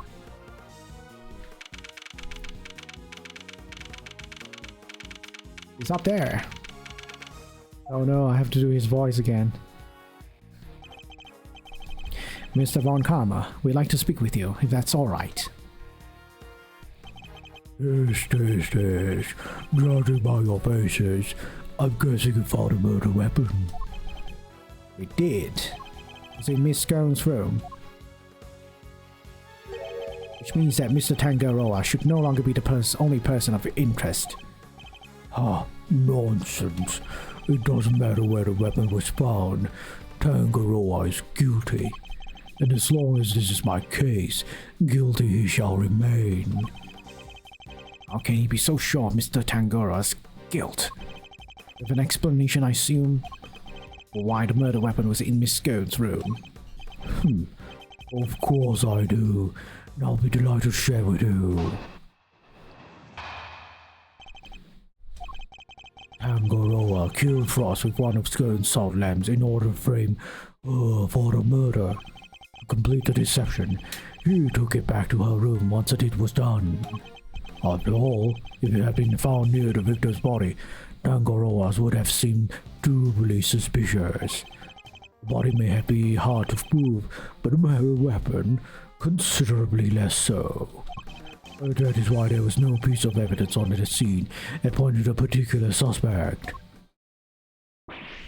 Okay. So, it's your assertion that Mr. Tangaroa took the salt lamp back to Miss Scone's room? It is indeed. But it is more than an assertion. It is a fact, based on my own investigation. You mean you have proof that he did so? I don't need any such thing. What? This. If you have a rebuttal, I'll be happy to hear it. But I highly doubt you will be able to fault my logic.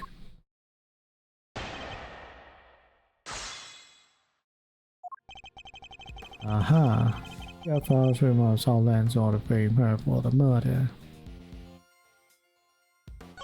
Complete the deception, took it back to the room once the deed was done. You're talking about the lamp made of rock salt that was hidden inside a candy castle, correct? Precisely. I was the one who found it. So be grateful. It's thanks to me, you even have such a vital piece of evidence. Oh no, stupid fireworks. What made you go inside the castle in the first place, if you don't mind me asking? Good point. Maybe he just wanted to see what it was like in there. Fools! You think I went there for the whim? I went there because detectives are an incompetent lot, so I investigated myself. But I had nothing to do with the initial investigation. That's right. Detective Bad wasn't part of this investigation until very recently. If you want my trust, Detective, you have to earn it. And a good first step will be to stop wasting my time. Now, if you allow me to continue.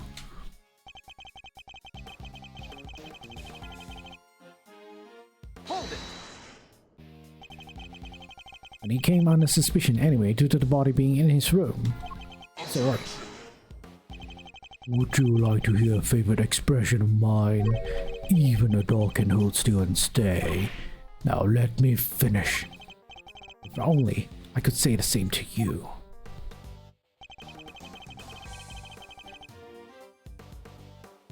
Hold it.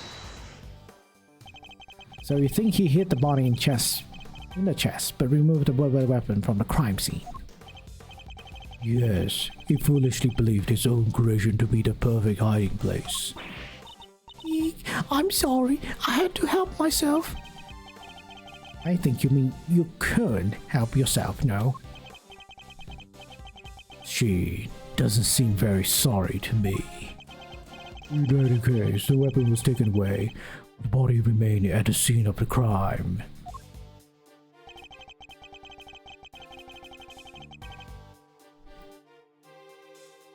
Why there was no piece of evidence on the scene that pointed to the particular suspect? Hold it. If there's no proof, how can you say for certain that Mr. Tangaroa is the culprit?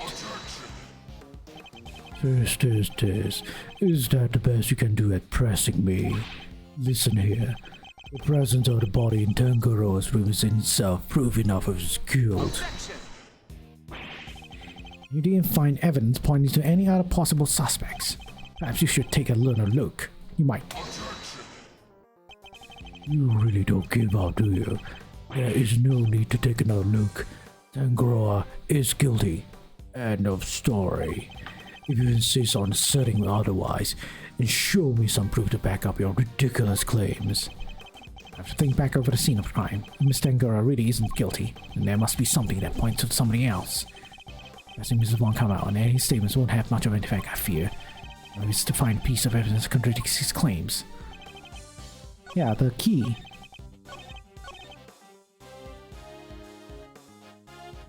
Right, wait, and that's why no piece of evidence on the scene that we're searching.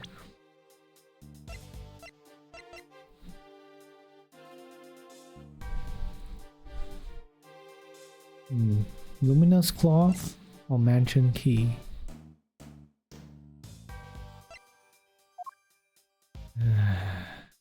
Fake muff in a thick layer of whipped cream.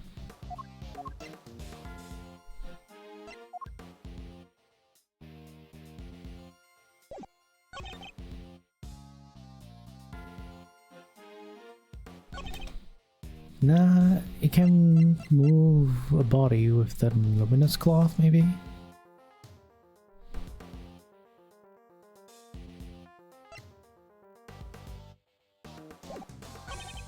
Maybe hard to move, but a metal weapon considerably less.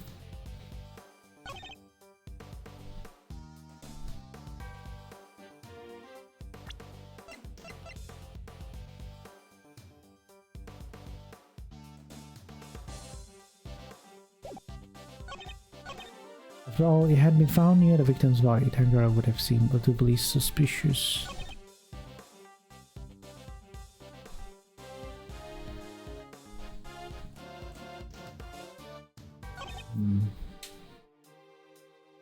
Frame her for murder. To complete the ceremony, took it back to her room. Once the deed was done, after all, it had been found near the victim's body. Tangaroa would have been seen by the police, sir. How to move, but a murder weapon considerably less so. That's why there is no piece of evidence on the scene that point out a particular crime.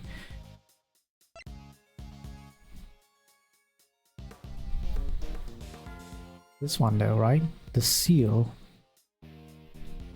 points to something. I'm gonna say it's this. Objection. It's not. Okay. I'll do seconds to this. Oh. Rack. I think you could make so much as a dated by logic with that.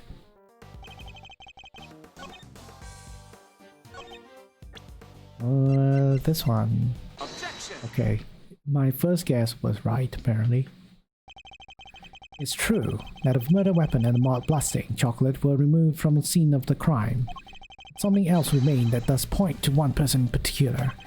We can now look at a photograph of the body, if you will. Oh yeah, the cloth! Oh man, I'm dumb. The cloth covering the victim's lower half. Is that not one of the missing luminous cloths we found in Miss Sloane's room? Oh, what's that, dearie? Oh, all my lovely colorful cloths at the scene of the crime, you say? Luminous cloth.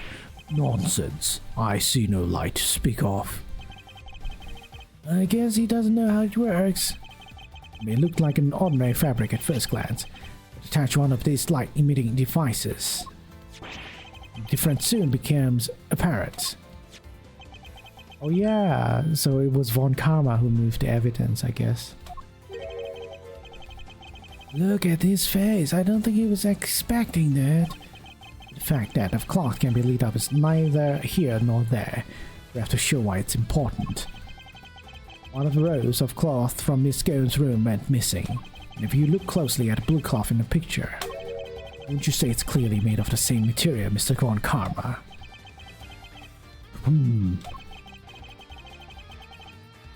The salt lamp and the luminous cloth both belong to Miss Scone.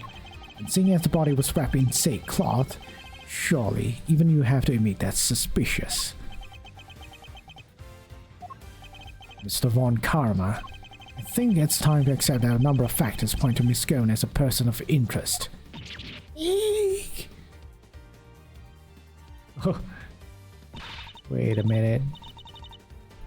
Craggy Pegleg, how could you? You're accusing me of all people. I'm not accusing you of anything just yet, but I do think you're hiding something. That's not... Just to clarify, your assertions that both the murder weapon and the cloth were in Miss Scone's room prior to the murder. Exactly. Tisk. Is something funny? Only that you walked so carelessly into my trap. I activate my trap card. Neither the cloth nor the murder weapon were in fact in her room. So sorry to have to break it to you. What does he mean? Tangaroa spotted them before the contest began and noted that the lamps and cloths contravened the rules. He subsequently confiscated them and took them to his own room for safekeeping. What? Then, after the contest began, nobody saw hide nor hair of Frost as he had secluded himself in his room. The only person capable of entering his locked room was Tangaroa, possessing as he did the only key. And as you now know, he was also in possession of the lamp used to commit the murder. So you see, I've had everything I need to get Tangaroa convicted all along. Well, how does it feel to have lost to me before even setting foot in a courtroom? This can't be happening. Wait, all the hard work was nothing?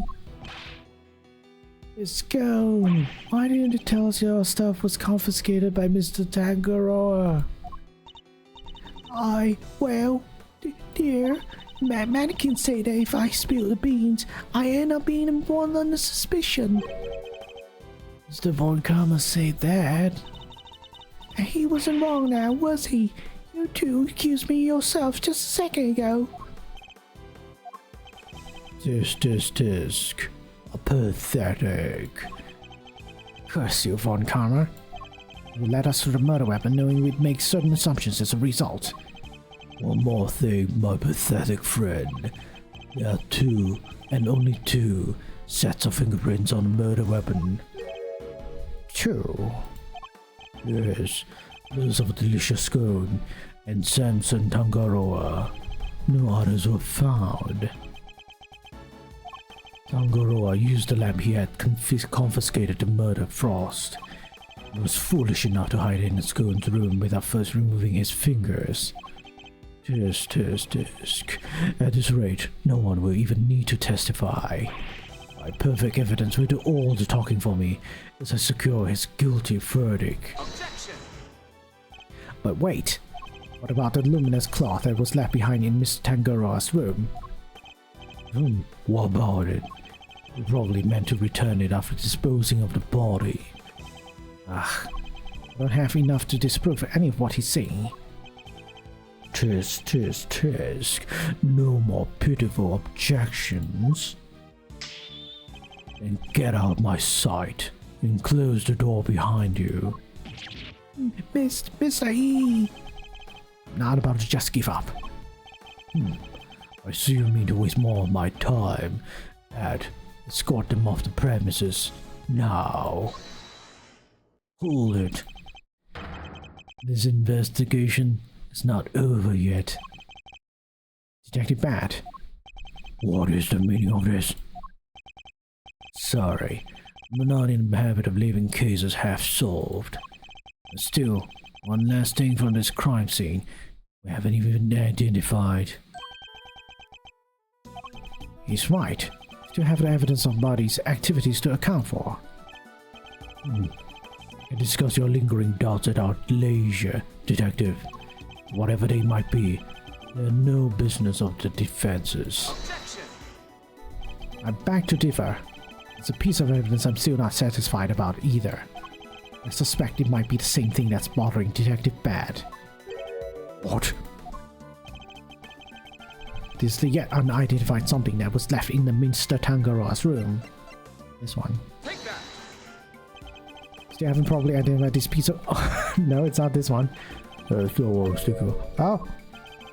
You're the only one who says right here that I'll show you. There is no such thing as an unidentified piece of evidence to have on camera. Be the wrong thing. A single question does remain.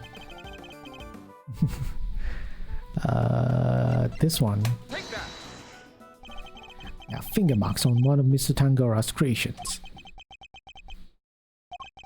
Supposing they belong to the murderer, could certainly explain how their prints didn't end up on the murder weapon.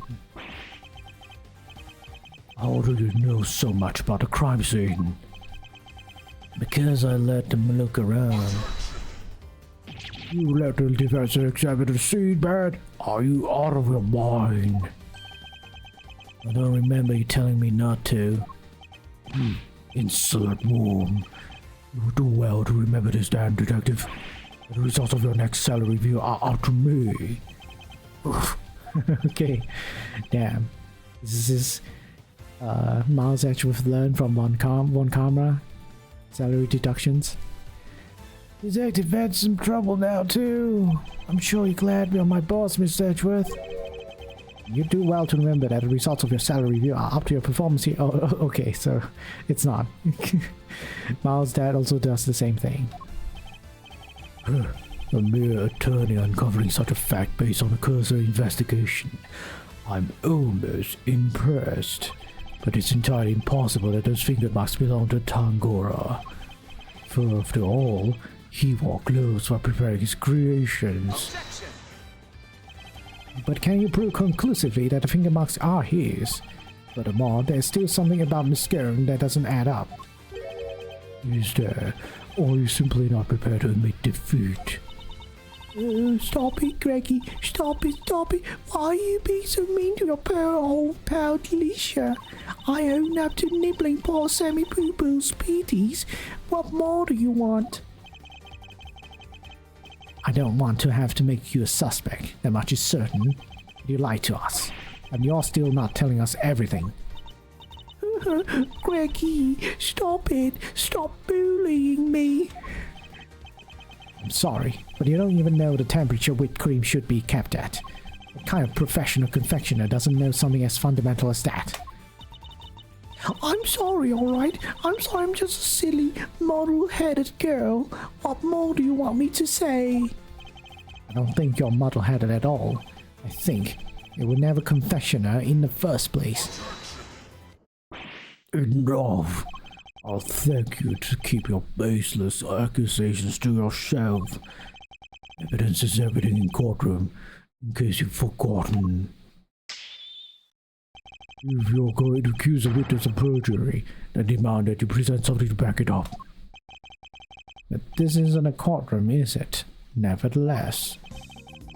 What proof do I have that Miss Scone doesn't know the first thing about making desserts? They're saying here. Take every single one of Miss Scone's creations break the rules of the contest. The offending items, the cloths and lamps were duly confiscated, as we have established. But the witness did not go and bring them back to her room herself. Objection. But those were the only rule-breaking items in her room. What? The entire fantastical world Miss Scone created, every last bit of it. It's all just a collection of plastic models slathered in whipped cream. Cream is the only authentic confectionery in the room. No real world title contender would ever stoop so low. Is this true, Bad? Yup. Saw it with my own eyes. Stepping in with my own shoes. Did we finally convince him? If our lies exposed like this, surely he can't continue to deny the facts. Let's go. Your actions place you firmly on our list of suspects. But no, dear, I'm no killer. Why don't you finally start telling us the truth? Why are you really? Why were you tampering with your rival's work? All right. Is she gonna change her disguise or something? The truth is, I'm not the adorable little cook you see before you. I'm actually a pharmacist, if you can believe it. A pharmacist? I can't blame him for being so surprised. This couldn't be further from what we imagined. So what's somebody in your line of work doing entering a contest like this one? Well, I just love eating sweeties, if you must know. And semi-purple sweets are the best, or so they say. I just had to enter. I didn't mean to end up making it all the way to the final. Even Mr. Von Karma is lost for words. That's it. That's the only reason you're here. Sorry. Oh man, the voices are all over. Yes, dearie, and it was worth it. Samson Silly Pants Sweeties are the tastiest treats I ever did eat. And the finger marks. Were you the one wearing the gloves? No. That wasn't me, dear. I don't even wear gloves. Remember, Miss Scone's fingerprints were found elsewhere on Mr. Tangora's other creations. I'd say that points to her not having worn any gloves. Exactly, Lankin. Cranky Packlegs got the right end of the stick. I'm an innocent woman. Is your head filled with cream too? So sorry, mannequins. Her head may not be filled with cream, but she's certainly no master of subterfuge. Miss Scone, were Mr. Tangora's work the only one you sampled? No, dear. I couldn't help myself. When I finished my afternoon tea, I tipped over to Chili Wing's room for a little taste too. You were in the victim's room too? Yes, dear. Nobody was in there, you see. Quite possibly because the occupant was already dead.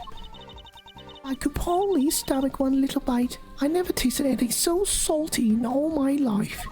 So I had myself one of the tasty star-shaped bits off to the side to cleanse my palate. You have quite a sweet tooth, don't you, Miss Scone? Indeed. What didn't she sample? That's everything, I promise. Cranky Paggles, mannequins, I'm so sorry. I didn't mean to make a mess of things. As long as what you've told us is the truth, it's all that matters in the end. Do not think for a second that this means I myself believe you. I'm going to investigate the victim's room now. You'll see how truthful you've really been after I've been through. Mr. Von Karma, please, let us accompany you. I think it's only fair that we be allowed to investigate the veracity of our conclusions. Accompany me if you like, but you don't think for a second you'll be permitted to conduct your own investigation. We'd like to accompany you all the same. Damn, how long is this, man? Contents venue, Frost's room. What is the meaning of this? Everything's gone. When we got to Frost's room, we saw nada. It was all gone. The whole enchilada. Wait, sorry. it's Fender. We got to the Frost's room, we saw nada. It was all gone. The whole enchilada. Was this the work of the culprit? A dead body hidden in a chocolate chest. The murder weapon moved mysteriously to another room. This case was a real pitch. It was going to take some serious sleuthing to get to the bottom of it all.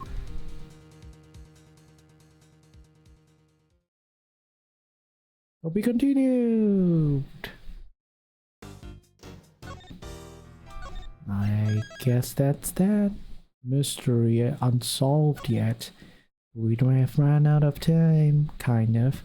Well, I mean, it's kind of early, but I think there's like a big. This is a three-parter, probably a three-parter. The third case or the fourth case usually is like that. But yeah, probably should stop here before it's like, oh no, 2 more hours. I'll die with 2 hours of on karma voice. Anyhow, anyone that's still here that's watching, hope you enjoyed it, and if you did, thank you.